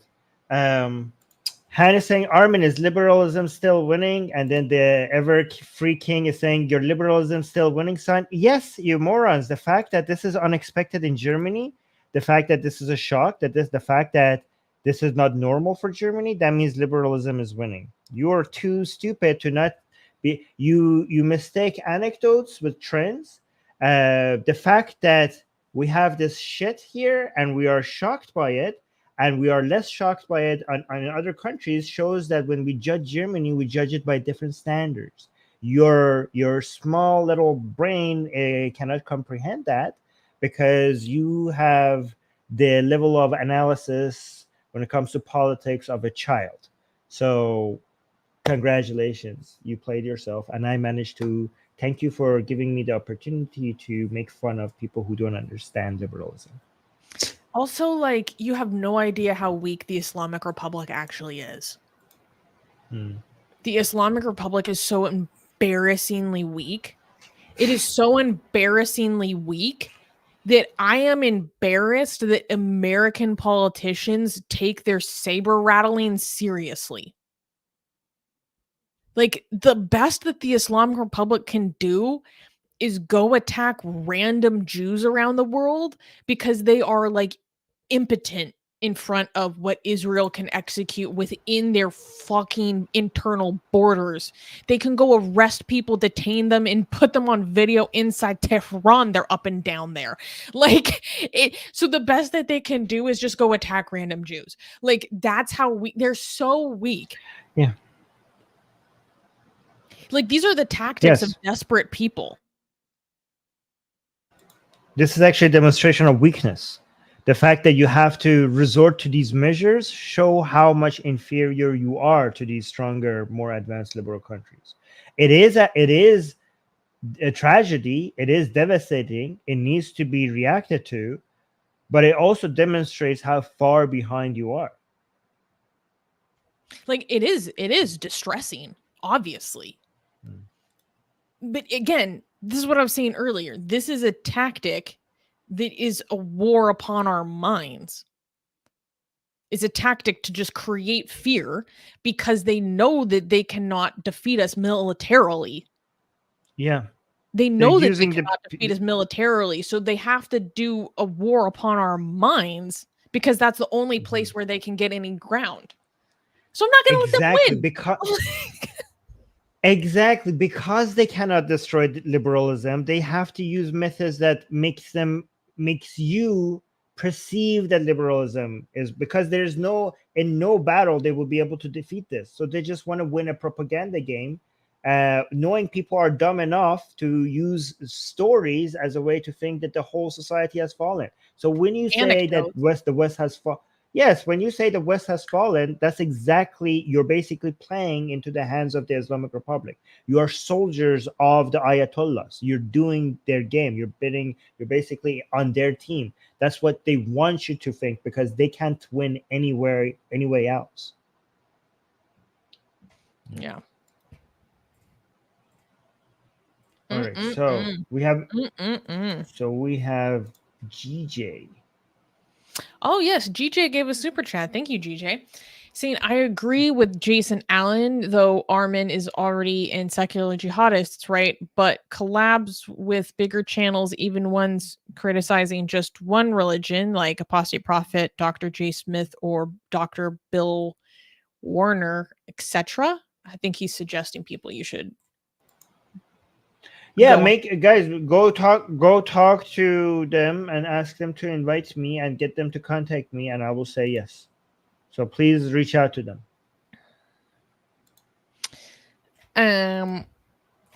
Okay, so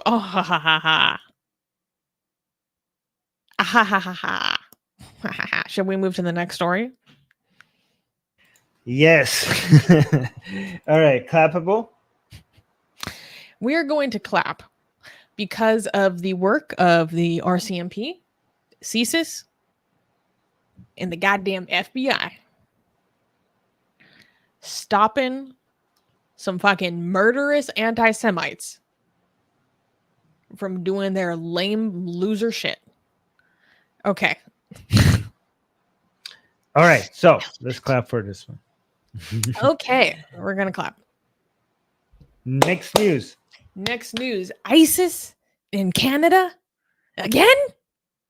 The failed you freaking loser plot to attack Jews exposed. Okay, let's get into it. In a chilling reminder of ongoing terrorist threats, Canadian authorities arrested 20-year-old Pakistani citizen Mohammed Shahzeb Khan on September 4th for allegedly planning a devastating attack against Jewish people in New York City. The plot, reportedly in support of ISIS, was intended to coincide with the first anniversary of Hamas's attack on Israel. U.S. Attorney General Merrick B. Garland highlighted the gravity of the situation, stating the defendant is alleged to have planned a terrorist attack in New York City around October 7th of this year, with the stated goal of slaughtering in the name of ISIS as many Jewish people as possible. Khan's communication with undercover officers revealed his horrifying ambitions, including the claim that, quote, if we succeed in our plan, this would be the largest attack on U.S. soil since 9/11. The arrest made near the U.S.-Canadian border underscores the critical importance of international cooperation in counterterrorism efforts and the persistent threat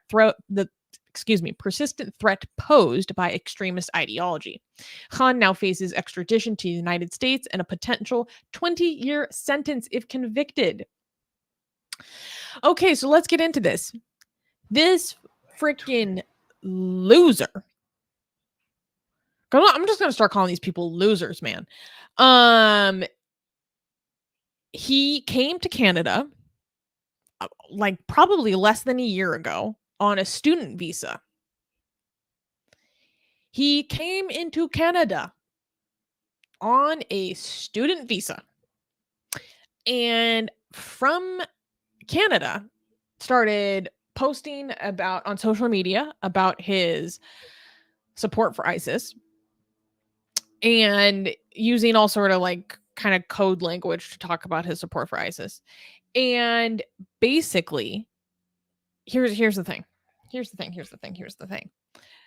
I didn't read the entire thing, but I read a large portion of the indictment against him, which I love, by the way. It is so interesting because they literally include like screenshots of his posts and stuff and like all the details of what he was saying. I'm like, oh, tell me the details. And so he was planning like in advance, kind of an advanced attack in the United States. So he was planning with the support of someone else in the United States. We don't know who this other person was. He was in Canada. He had an associate in the United States. Don't know who he is.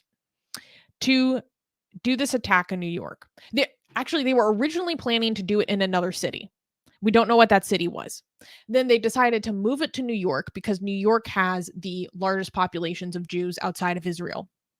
And they were planning to do it on, they were planning to attack various Chabad buildings. So like, Orthodox Jews. They basically were talking to FBI like the whole time. And they thought that the FBI that they were agents that they were talking to also supported ISIS. Now, my understanding is that this guy was not actually talking to ISIS, but he was doing this for the sake of ISIS. You know what I mean? Because there's a difference than if you're actually part of the group versus like you're kind of become wrapped up in their whole thing and decide to do it for the sake of ISIS, right? So he thought that he was talking to other ISIS supporters. Turns out it was the feds. They got you, boy. And basically, they got your ass. He was planning kind of an advanced thing. So he wanted to start an actual in-person secret ISIS cell in the United States. And he was telling the feds that he was talking to this whole time also all these details. Like he was telling them, oh, I want you to go conduct like stakeout operations on these Chabad locations. I want you to go document where their emergency exits are so we can close out the emergency exits. I want us to do this inside a building so that police will be able to won't be able to interfere until it's too late. Worst case scenario, we're not able to do this. We're just going to go do this in this neighborhood because there'll just be Jews around and we can just go willy-nilly on them. He was even telling them that they should go buy hunting knives so that they can, quote, slit their throats. Like, this is what we're talking about here.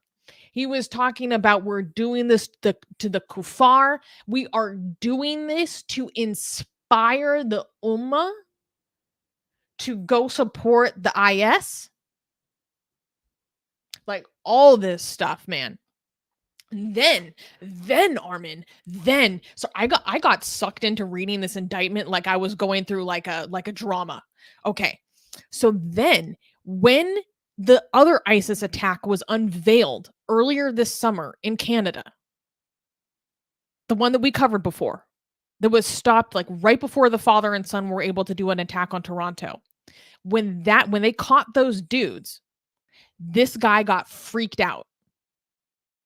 And he started telling his contacts, who were actually the feds, stay off of social media. We need to lie low. We can't let anyone talk about this. And then he started saying to them, Armin, he started sending them information about the guns that he wanted them to use and saying, I need to figure out how I can go practice with this gun because I'm terrified of the gun jamming. and I need to go figure out what to do so I can make sure that the gun doesn't jam when I go do this. I mean, this guy was really planning out the details of this attack, like really getting into the details. And guys, the indictment is publicly available. You can go find it on the DOJ website, okay?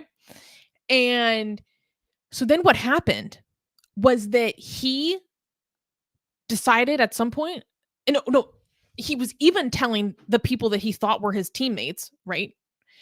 He was even telling them, do not film your video pledging your allegiance to ISIS yet, because they can catch you if you film that ahead of time, because that's part of what happened to the guys that were caught before they could attack Toronto. They had filmed their video with machetes and axes in support of ISIS before they got caught. So he's telling them, like, don't film that video yet. Don't film that video yet. We need to lay low right now. So anyways, at some point he decided to try to enter the United States. He was telling the feds that he was in contact with human smugglers that were going to get him into the US. Because you can be on Canada in a student visa, you can't just enter the US willy-nilly, especially, no offense, if your passport is as weak as the Pakistani passport. I know this because I have friends like that are in Canada on a permanent residency, but their passport is still an Iranian passport, and they have to go through months of stuff at the embassy before they can enter just like an hour and a half south, right? Like you can't just anyone come across.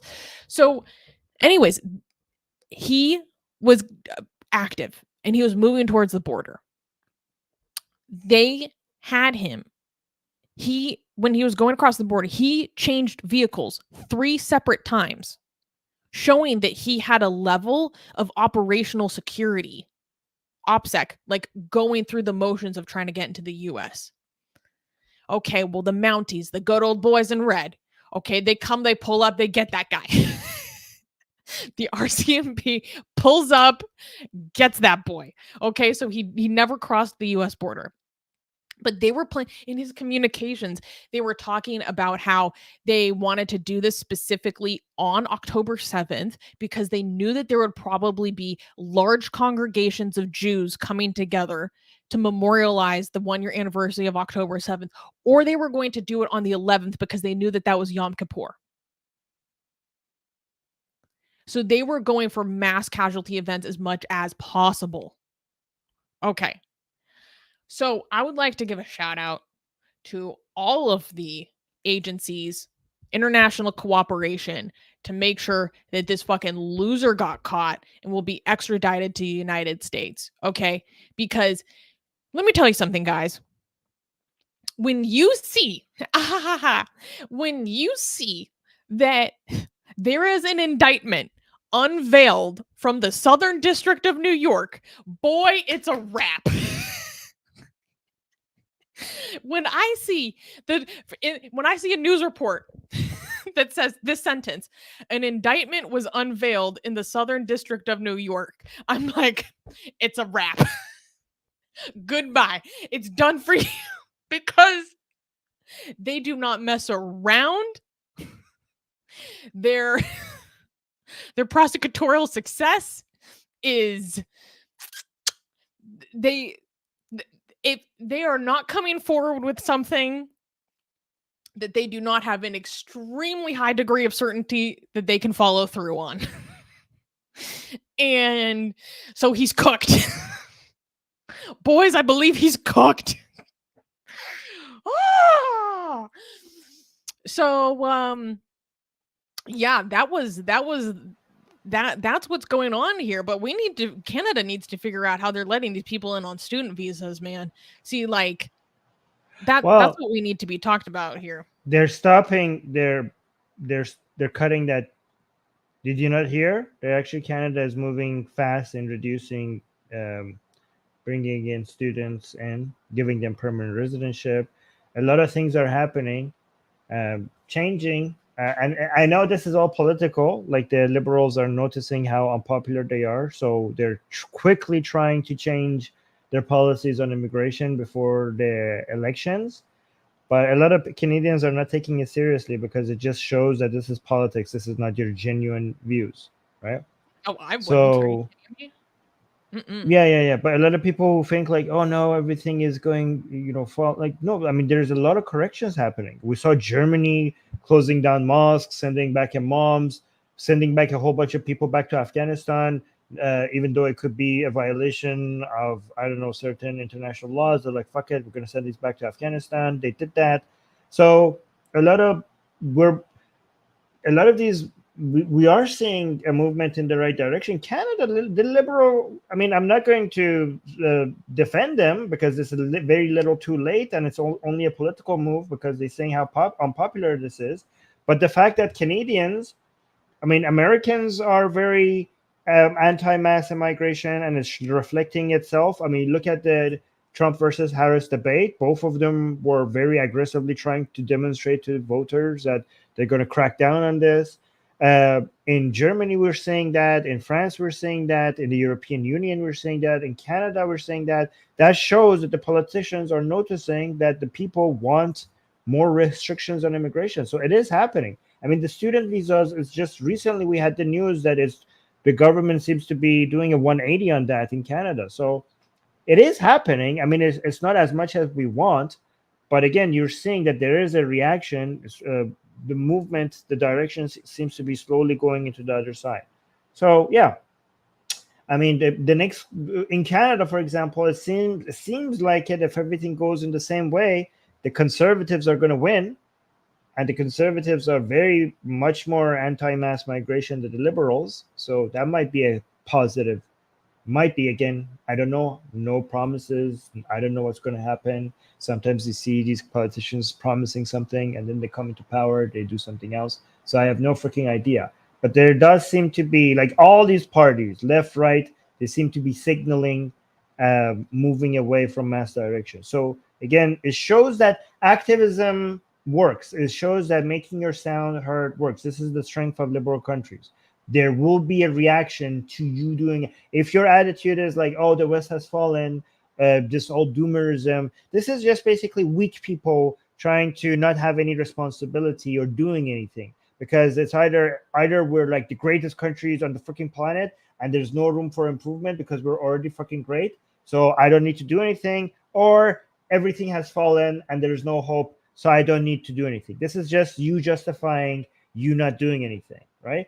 But in liberal societies, there is Armin, room can you for. repeat that? Can you please repeat that? That was a word. Oh my God! Please repeat that. I'm just. These are just pathetically lazy, weak people trying to come up with excuses to just sit behind their keyboards and just type in live chats and not do anything that is remotely close to hard work and activism or doing any form of politics. Because they're just weak, pathetic little losers that they want to feel good. They want to feel big without actually being big, right? That's just their inferiority complex, right? But in liberal societies, no matter how hard things get, the fact that they're liberal means that you as a citizen can do something about it. And the fact that things are changing shows that if things are good, they could get better. If things are bad, they could get less bad. And that depends on you, because in liberal countries, you actually have some power in making differences. And if you think you don't, look at the direction things are going. There seems to be, the politics seems to actually be a reflection of people being angry, right? The fact that people in Germany are afraid. Why are so many people in Germany afraid of the AfD rising? Why are they afraid? You made them afraid. Your opinions made them afraid. It does something. Again, not that I'm in favor of the AfD, because there's such pro-Putin fan. All the pro-Putin fan base has basically got gathered around in that party. So don't get me wrong, boy, they're problematic. Yeah, I'm not supporting them, but at the end of the day, the fact that you people in Germany are so tired of mass migration that have made them popular, and that has made the entire establishment afraid, that shows that the people's opinions and your activism does actually change things. It changes things, right?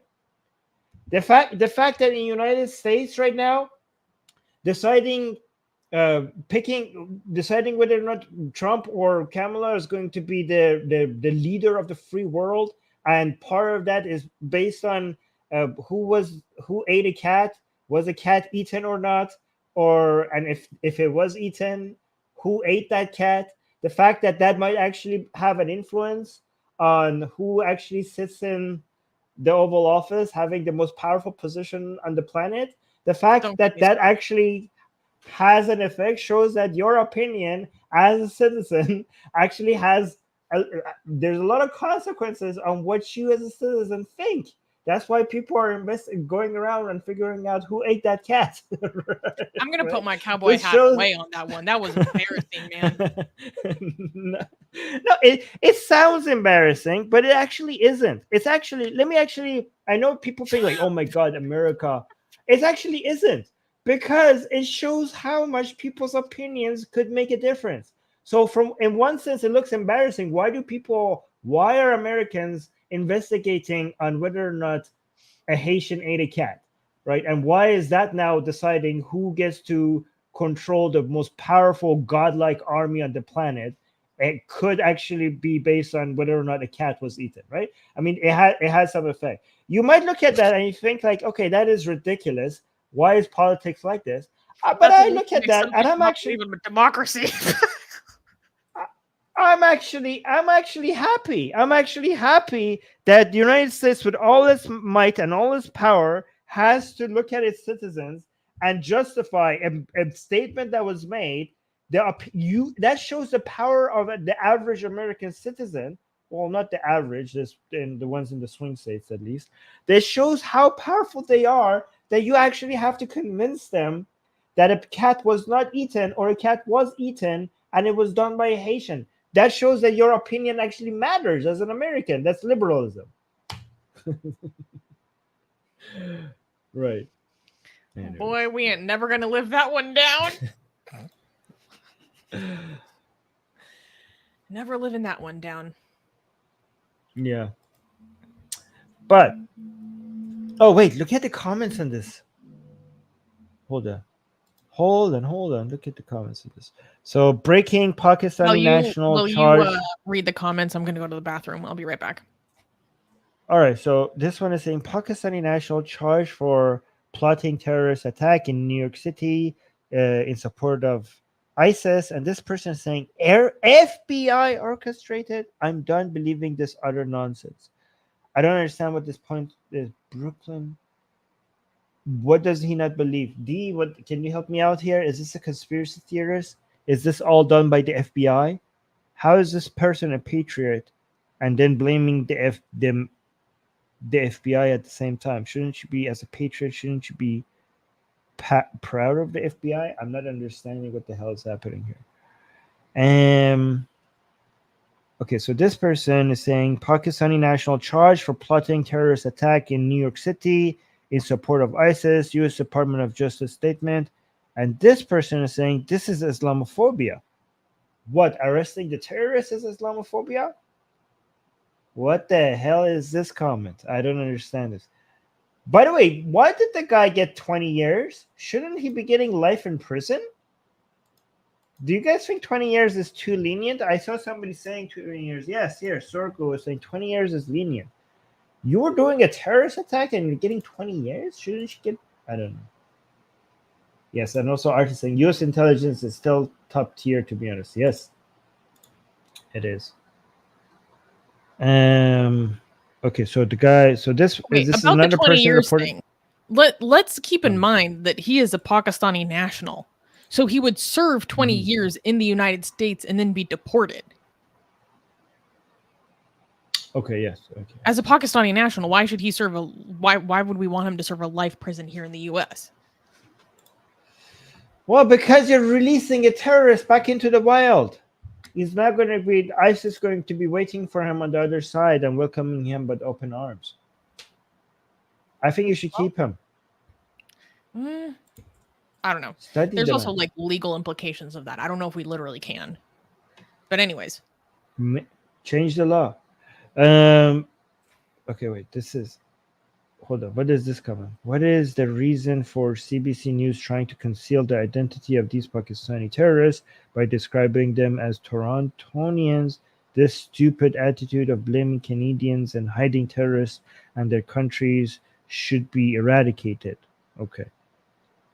So I mean, he has a I point, didn't know but that. now I have full license to look at all Canadians sideways.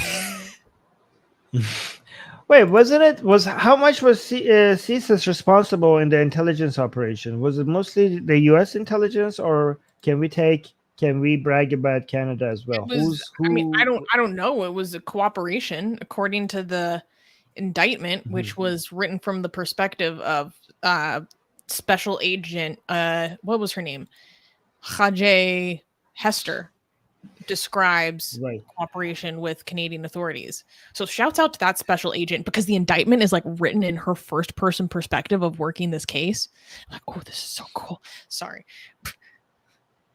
By the way, I like how the idiots in the live chat making fun of liberalism for this news don't understand that this shows how much more these governments do to protect you in liberal countries. You think you would enjoy this level of protection and this level of intelligence when it comes to stopping terrorist attacks in other countries?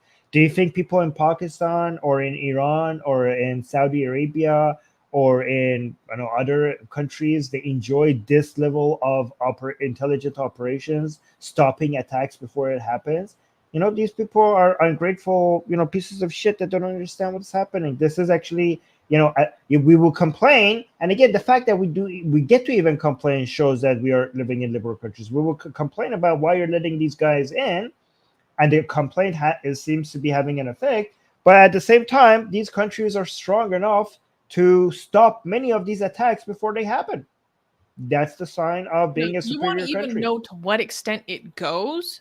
To what extent it goes, Armin, that we warn our enemies, our adversaries that actively seek to undermine our liberties about terrorist attacks happening within their own freaking territory. Go look at what happened with the bombing on Qasem Soleimani's freaking funeral anniversary, or Russia, or the ISIS attack on Crocus City Hall. The United neither States of them took it seriously, by the way. notice of those mass casualty events. Over 100 people killed in both of those attacks in different nations. Gave advance notice of both of those attacks to these nations. They ignored the forewarning and suffered tremendously, to the point that our officials came out and said, we can't believe that this happened because we gave them so much detail and specificity about how this attack would occur so that they could prevent it. And they didn't. And we're shocked. And yeah, and then they still blamed the US and Ukraine and all that bullshit. Bunch of losers. Yeah. The reason why they keep calling these other superior countries as they're saying it's falling, oh, the West is falling, liberalism is failing, is because they themselves know how pathetically weak they are. This is basically coping. This is inferiority complex. Projection. Projection. Exactly. Oh, by the way, D is mentioning also in the live chat, I add the craziest comments I found for entertainment. Yes, we should remember to highlight. Sometimes we don't go scroll down. Remind me every time to highlight, because D finds the best comments in these articles. So thank you so much, D. She really goes to go find some doozies, some real doozies. Yeah, we need them. Thank you, D, for being our most amazing editor. So we got a super chat from GJ. Directed towards you, Armin. I don't quite get Armin's stance on invites and collabs. There is a great benefit of taking the initiative, and hosting it on AR draws viewers to your channel. Yeah, I mean, I see the benefit. I just have spent a lot of times hunting them down for a long time with no benefit. Like sometimes they cancel last minute. Sometimes they say yes, and then they respond to you. So I just need somebody. I'm just asking for cooperation. I'm just asking for help, for you guys to help out and convince them and get them to reach out to me, just so that I know that the time I'm spending on it is actually there's a result. Because I have had, I need to make sure that the time I spent on it actually will have the result. If it has that result, then yes, I will definitely go do it. All right, we got another super chat. Yeah, GJ gave a super chat saying about Susanna's ode to the First Amendment last week. Our World in Data ranks freedom of speech and information in 2023. Number 4, Belgium. Number 10, Canada. Number 24, the US. Number 25, the Netherlands. And then I know the US, I think Canada actually ranks more highly in the Freedom Index according to Freedom House. Here's the thing. I understand all of that, but for me, having like the written precedent of the First Amendment enshrined in my constitution is of such supreme importance to me. I have not seen, granted, I'm no political scientist, okay. I've not seen that kind of language enshrined in quite the same way in other countries. And although in practical effect, there might be more or less freedom, for me, just having that written down the way that it is very, very important to me, because I see what happens in nations where it's not written the same way where we have it. And it makes that right actually a privilege. So shall we move to the next news? Because in countries, even if you have free speech, basically it can be taken away. In the United States, it cannot be taken away. That's the main important difference. I need to see this ranking because I need to see what their metrics were, because I know I'm literally trying to look up on their website and I searched for free speech and there's nothing there. Yeah. I think you're talking about general freedom. I don't think you're talking about free speech. So I have to. I don't believe what you're saying unless I see it myself. Yeah. Okay. Yeah, Freedom Map. I'm gonna go look at Freedom House status. Yeah, are you talking about general freedom? Report.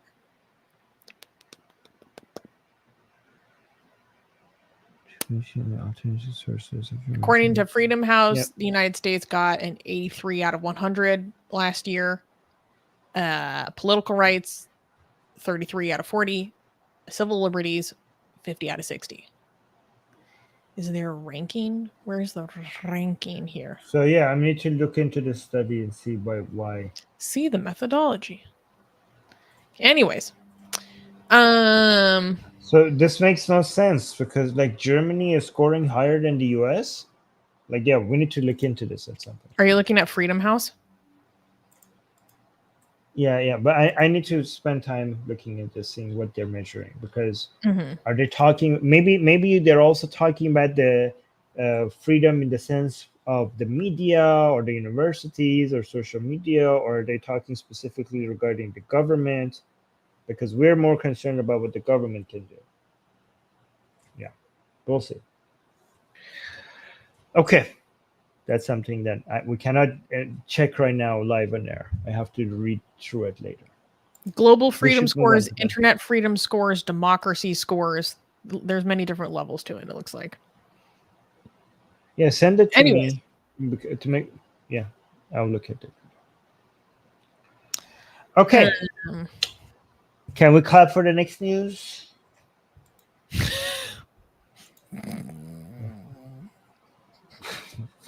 Wait, this is so funny. This is so funny. General Patton in the live chat is saying, Armin and Susanna, you do not represent American atheists, and I'm a Brit. Wait, he was also saying, Armin and Susanna disgust me. And then D, what a G. G is just saying, back for more abuse, General Patton. God damn, D. Okay. I like how people think that they could get under our skin, and this they don't know how entertaining this is when people attack us like this in the live chat. Armin and Susanna, you do not represent American atheists. Oh, you don't say. Me, an Iranian Canadian ex-Muslim atheist, do not represent American atheists. That's good to know. Wow, I'm glad that you have mentioned this. I'm glad that you have informed us that we do not represent the entirety of American atheists. I mean, we don't even represent each other. We even have different. We even have different views from each other. I actually don't even represent myself from last week. So, yeah, I'm pretty sure you're correct, General Patton. I agree with you. We don't represent any atheists. We represent ourselves. Okay. Clappable. So I'm getting distracted by just like the sheer smooth brain levels coming from that guy. Yeah, let's go. You want to spend some time on him? It is no. It's not worth it. Okay. It's not worth it. Okay. DJ gave us super chat saying, at Atheist Republic in Kenny, I only just looked at one source yet, the freedom of expression and alternative sources of information indexed by Our World and Data, and it is a map. Just hover. Okay. That kind of weakens your argument, though. You're coming at me over one source? Dude. We will look into it, DJ. Oh my God. God forbid I can't find the right map on some random website. Jesus. Yes. And also, Susanna had a good point. The main superiority of free speech in the United States is that it's in the Constitution. So it's guaranteed and it's protected. That's what we're defending. Anyways. Can we clap for the next news? Yes, we can. Mm-hmm. Next news. American Imam declares Muslims cannot align with the LGBT movement. In a controversial Q&A session, Sheikh Karim Abdul Zaid, Imam of the Colorado Muslim Community Center, voiced strong opposition to any alignment between Muslims and the LGBT community. The live stream event on the Salahuddin Future Academy USA, I think it's also goes by the name Safa for a short, YouTube channel, highlighted the growing tensions between conservative Islamic views and LGBT rights. Abu Zaid emphatically stated, there is no such thing as aligning with LGBT. What do you mean a Muslim aligning with LGBT? Am I still going to call him a Muslim? Give me a break. The Imam further argued that the LGBT community seeks to push Muslims into an indecisive stance on the issue, drawing parallels to religious narratives to reinforce his position. This incident reflects a broader pattern of some Islamic religious leaders taking a hardline stance against LGBT rights, illustrating the complex challenges of reconciling traditional religious beliefs with evolving social norms and human rights issues in diverse societies.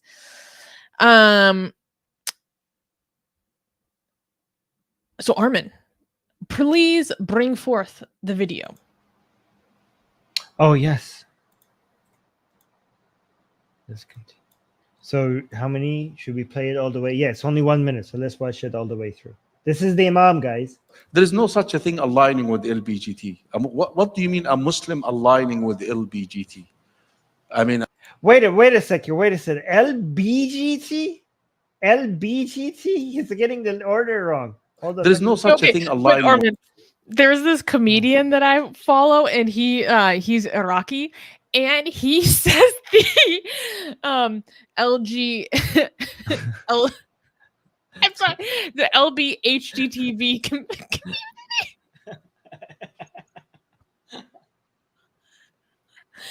The LBHDTV. Dude, that's too funny. Oh my God. Okay.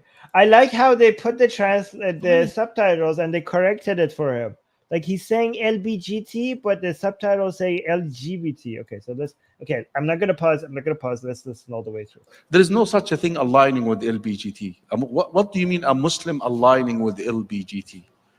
I mean, I'm still gonna call him a Muslim. I mean, give me a break.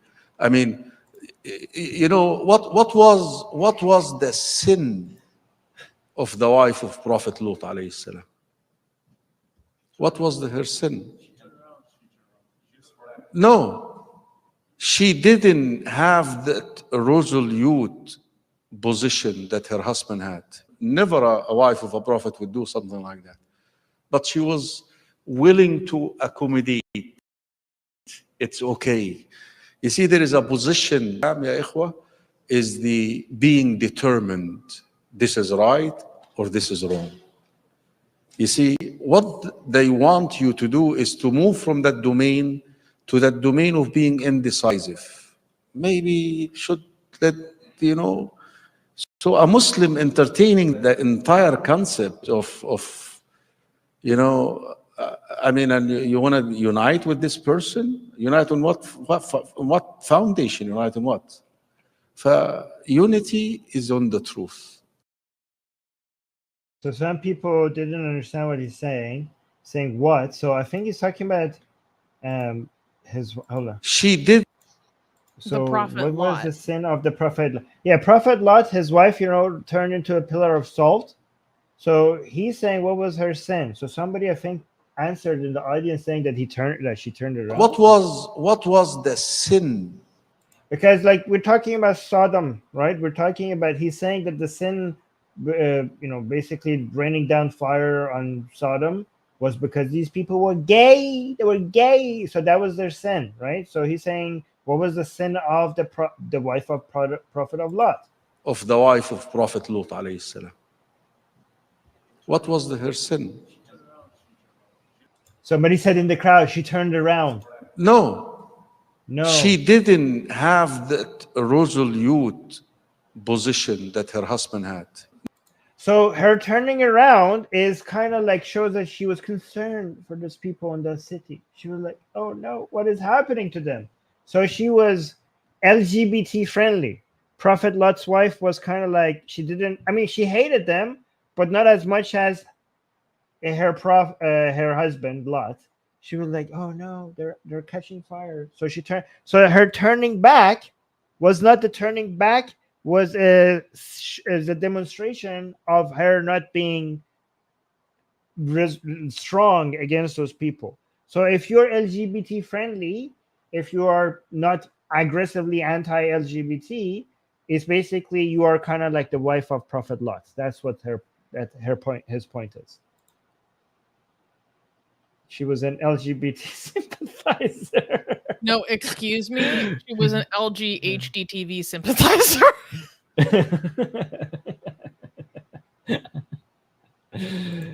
That's going to be the only way I refer to my own community now, because I just find it so funny.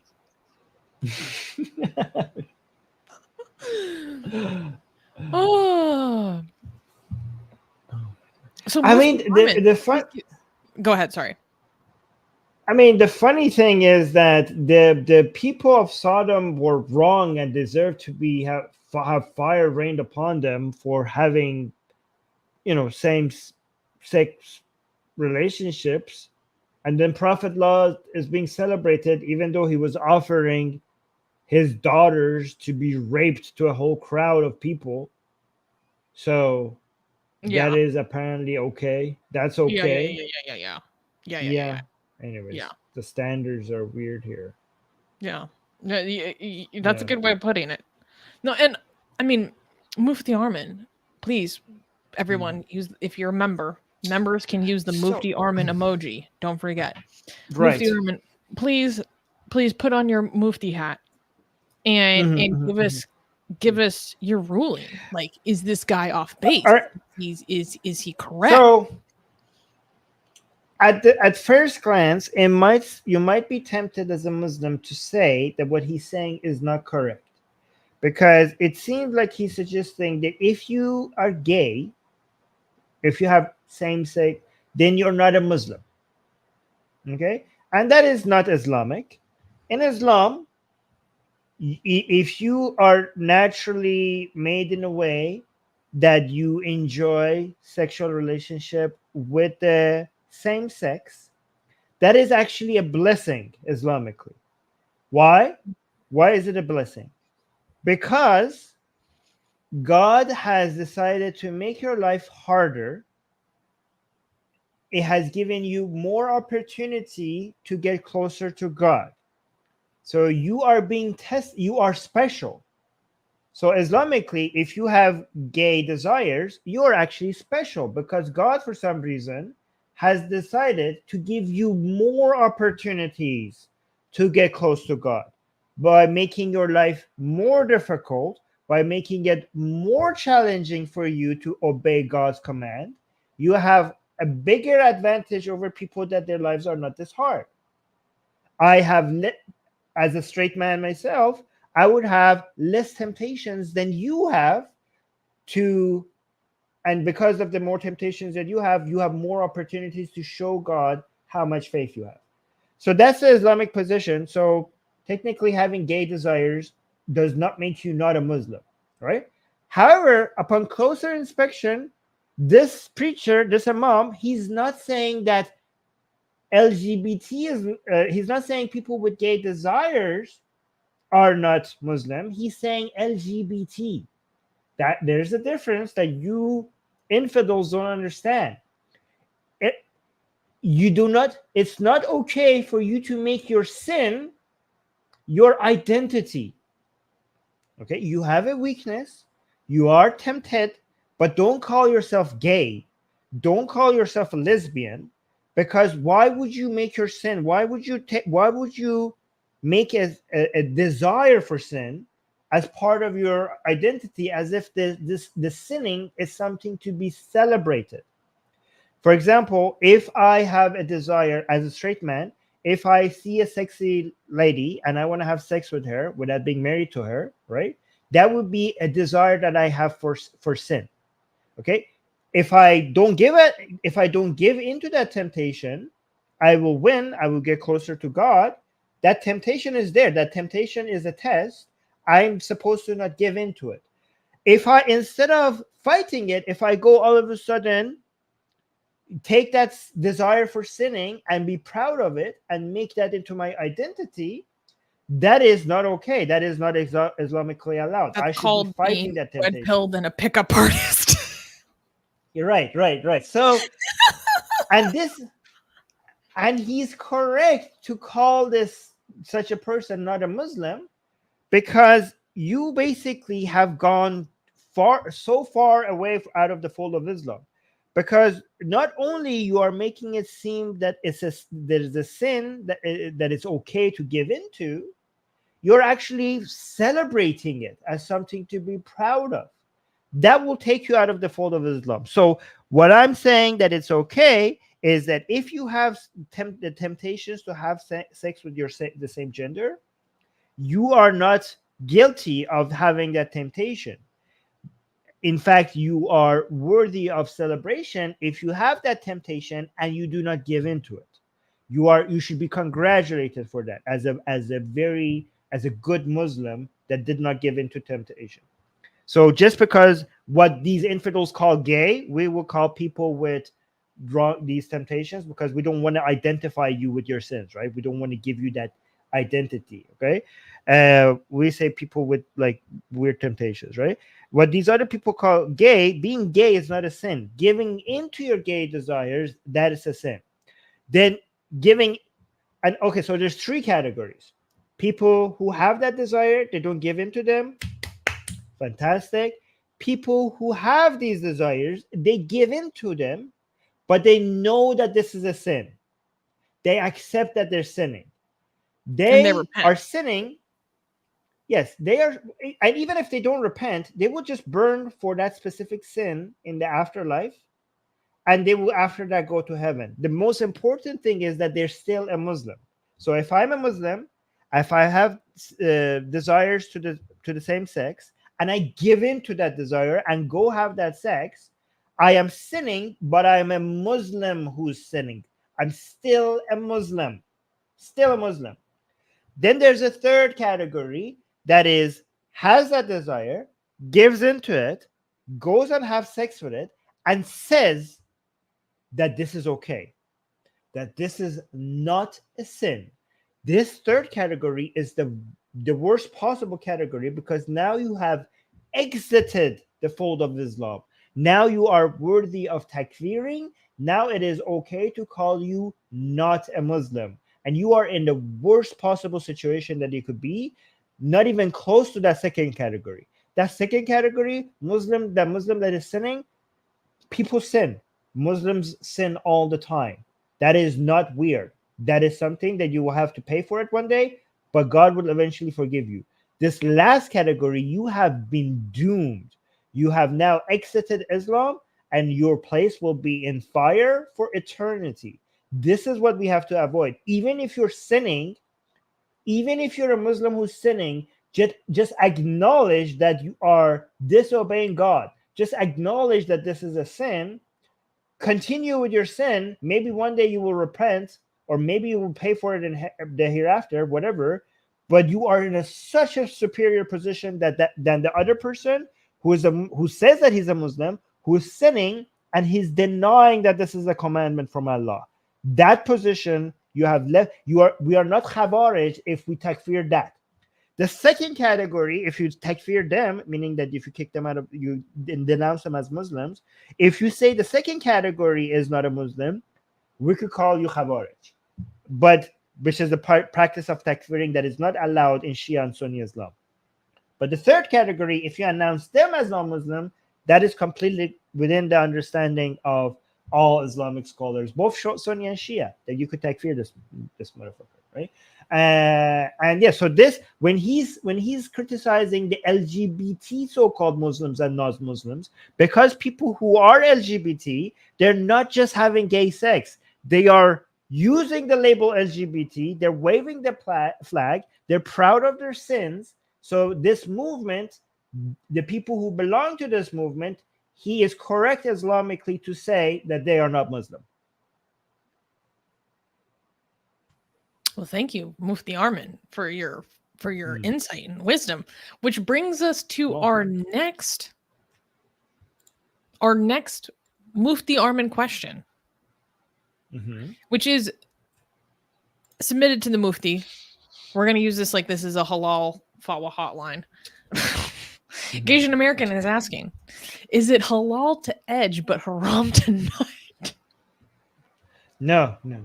It's not halal to edge, because the temptation has to come from God.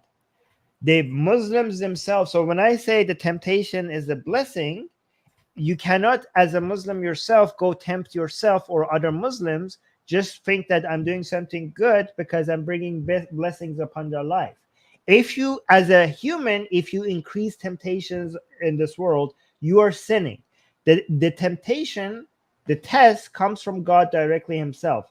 We humans ourselves are supposed to be reducing temptations. We should not be increasing temptation. God, it's up to God who would be tempted and who would be tested. So no, edging is not allowed. I wanted to highlight a comment that Dee found on this news. Armin, if you could scroll down. Did you like how seriously I took that question? I mean, these are serious matters. Yes. Okay. You know, so-and-so earlier in the stream was accusing me of not being a serious entity. Okay. We are dealing with some serious matters. I'm taking it seriously. Yes. And yes. we need to get this determined when we're talking about that nut. Okay. So I'm gonna Armin, I'm gonna read aloud this one. It cuts off on the website, so I went to Twitter. I'll just read it aloud right now. You don't need to go click. But someone commented on the video of this saying he's exercising his free speech, a quintessential defining act of American liberty and values. Zionists like you are aggressively seeking to suppress his ability to do so and that of others whose views you disagree with, an enormously anti-American, even terroristic practice. Thus, you have literally proven him right. Islam appears to be America's last hope, or at the very least, certainly a far more promising hope than Zionists would ever remotely come close to being. This is so stupid. The idea that they clip out part of a speech that he gave and just repost it to just show what someone said coming out of their own mouth as suppressing someone's free speech as an anti-American act is so dumb. Like, I don't even know where to start. Yeah, I mean, you're not suppressing his speech. You're actually helping his speech. You're amplifying his speech. This is the opposite of. Yeah, you're basically helping him with his speech. Let more people hear it. What the hell? They're literally just holding up and being like, "This is a thing this guy said. Look at this." Yeah. Oh my god, this is anti-American and terroristic. Even like, pull your. Why are you silencing this man by showing it to other people? I want to shake that person and be like, "Get it together." Oh my god. What the hell? Get it together. And then Armin, can you scroll down to the last one? Oh. The last one is good. You just scroll all the way down. The person who's just saying, when they tell you who they are. Exactly. This is what I've been saying, you guys. When someone tells you who they are, just believe them. Give them the respect of believing them. Can't say, yeah, that's a weird form of censorship. Oh my lord. Yes. Okay, so we got a few remaining super chats from GJ. So let's go through those. GJ is celebrating his membership for 24 months. Thank you, GJ. And he is offended at something I said about the last source that he brought up on the last segment, saying, okay, Susanna, one random website, too dismissive. This random website was Google's top search result, okay? GJ, you have to think about things from my perspective. I am running a show. Someone in a live chat tells me about some source that is proving their point that they make. Okay, I would be practicing pretty bad epistemology if I'm just running with what some person in a live chat says that they pulled from the top result of Google as like the number one truth. Like, that is not how I establish what truth is. That is not my epistemology. Like, it from my perspective, it is a random website. Like, I've never seen this website before. I haven't looked into their methodology. I don't know how they gather their data. Like, it, my friend. People need to understand how much bizarre nonsense people toss at us while we're sitting here doing the live stream from the chat. Like, I would be an idiot if I'm just believing what anyone pulls from any source and being like, well, this source says this. Also, regardless of if it's the top result of Google, I'm going to have to do more research and understanding to establish if that's true. I don't care if it's the top result of Google, my friend. Like, I don't. There's a lot more that goes into establishing what is true than that. GJ also said, thank you for the super chat, saying at Armin, how ranks only talking about the desire. So I don't know what that means. I think what he means is you were talking about what happens with the temptations, the different levels of the temptations versus acts and so forth. So if you're amongst those different things that happen with the different levels of the temptation, okay, where does just talking about the desire and temptation play in? Wait, I don't understand. The strength of the desire and my categorization? Talking about the desire. Where does that rank in terms of the... Depends on the intention. Are you talking about the desire to make it more desirable and spread the temptation, or are you trying to see it as a problem and you're trying to help people overcome it? One of them, the first one is a sin. The second one has sabab. The second one is a good deed. I'm not sure if I understand. Does that answer your question? I'm not sure if I understand. Oh, yeah. So only talking about the desire. Yeah, it depends on the. Now I understand the question. It depends on the intention. If you're talking about sinful desires and you're trying to make it so you're talking about it in a way to try to help people avoid them, then that's good. But if you're talking about it in a way that tempts people to do it, well, that's bad. That's the difference. Okay, so let's go to John is celebrating his membership for 4 months. Thank you, John. Saying appreciate the work y'all do, disregard the malarkey. Oh, don't worry, John. It is water off a duck's back. Don't worry, my friend. I mean, I do not. We actually have fun with them. So you know, the malarkey, like it. Yeah. Malarkey, such a good word.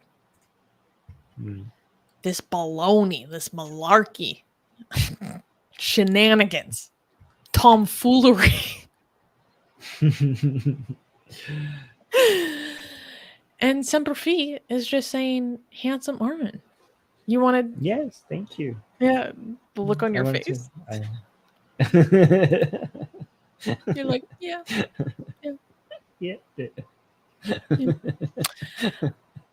So silly, so silly. And Carl just gave a super chat, just super sticker. Thank you for the super sticker, Carl. Thank you, Carl. Yes. Guys, do you know what time it is? The time for Sorry. Uzair is calling me out. You just ruined my... I'm sorry. I'm embarrassed. I apologize. Continue. You ruined my final speech. I'm not going to say it anymore. Just like the stream. I was just going to make a funny comment about why you should be liking the stream, but Susanna just interrupted me halfway through. She could not wait for 5 seconds before she said that thing. Oh, I feel... Look at her. She looks like a squirrel.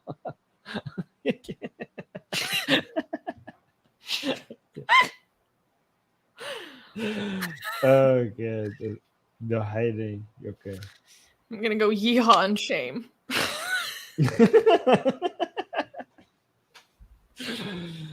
Okay, that's too funny. Too funny. No, I was just gonna tell people to like the stream. If you haven't, just check the like button. It's not, what color is it when you click on it? Hold on. Oh, it just gets, yeah. If it's not white, make it white, and leave a comment after the show is over. Make sure you're subscribed. Again, if you're watching this on Twitter, and holy crap, 600 people are watching us on 650 people are watching us on Twitter. Come over to YouTube. Subscribe to us on YouTube. Atheist Republic. Search for Atheist Republic on YouTube and subscribe over there. And yeah, if you're subscribed, hit the bell notification.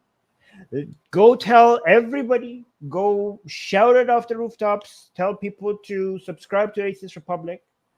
Unless you're in an Islamic country, then do not shout it off the rooftops, you idiots. Do not do that. What is this?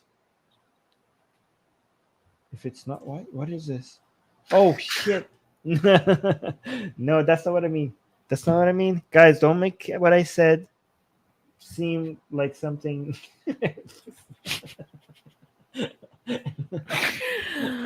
Oh, my God. Wait, oh, I have it on dark mode, by the way. That's why it turns white. Is it a different thing for you guys? That's not what I mean, guys. Stop it. Stop. Anyway, let's get out of here before people so silly. Of racism. Wait, we got one more super chat. Oh, we do? Okay. Zaid, I absolutely love taking Armin out of context. It is so funny. Yes. We got another super chat from GJ, just closing this out. Saying, Susanna, I never asked you to blindly trust it, but please don't dismiss it after checking it, or don't check it, but then don't dismiss what you know nothing about, right? GJ, she did not dismiss it. She literally said she's going to look into it. How is that dismissing it? We're just not taking it at face value. I'm going to be honest, my friend. You're being a bit sensitive.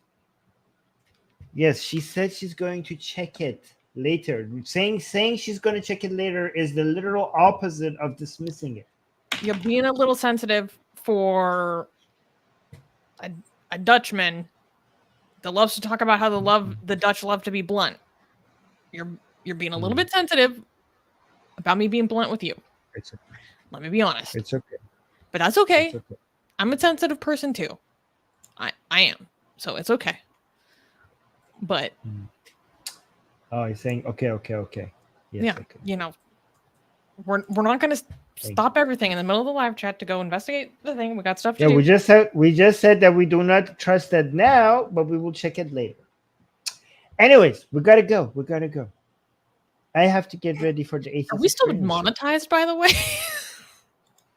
I think we are. Yeah, the new way YouTube demonetizes us, it just waits until the stream is over. So these days, that's how, like, right after the stream is over. Yeah, throughout the stream we're monetized.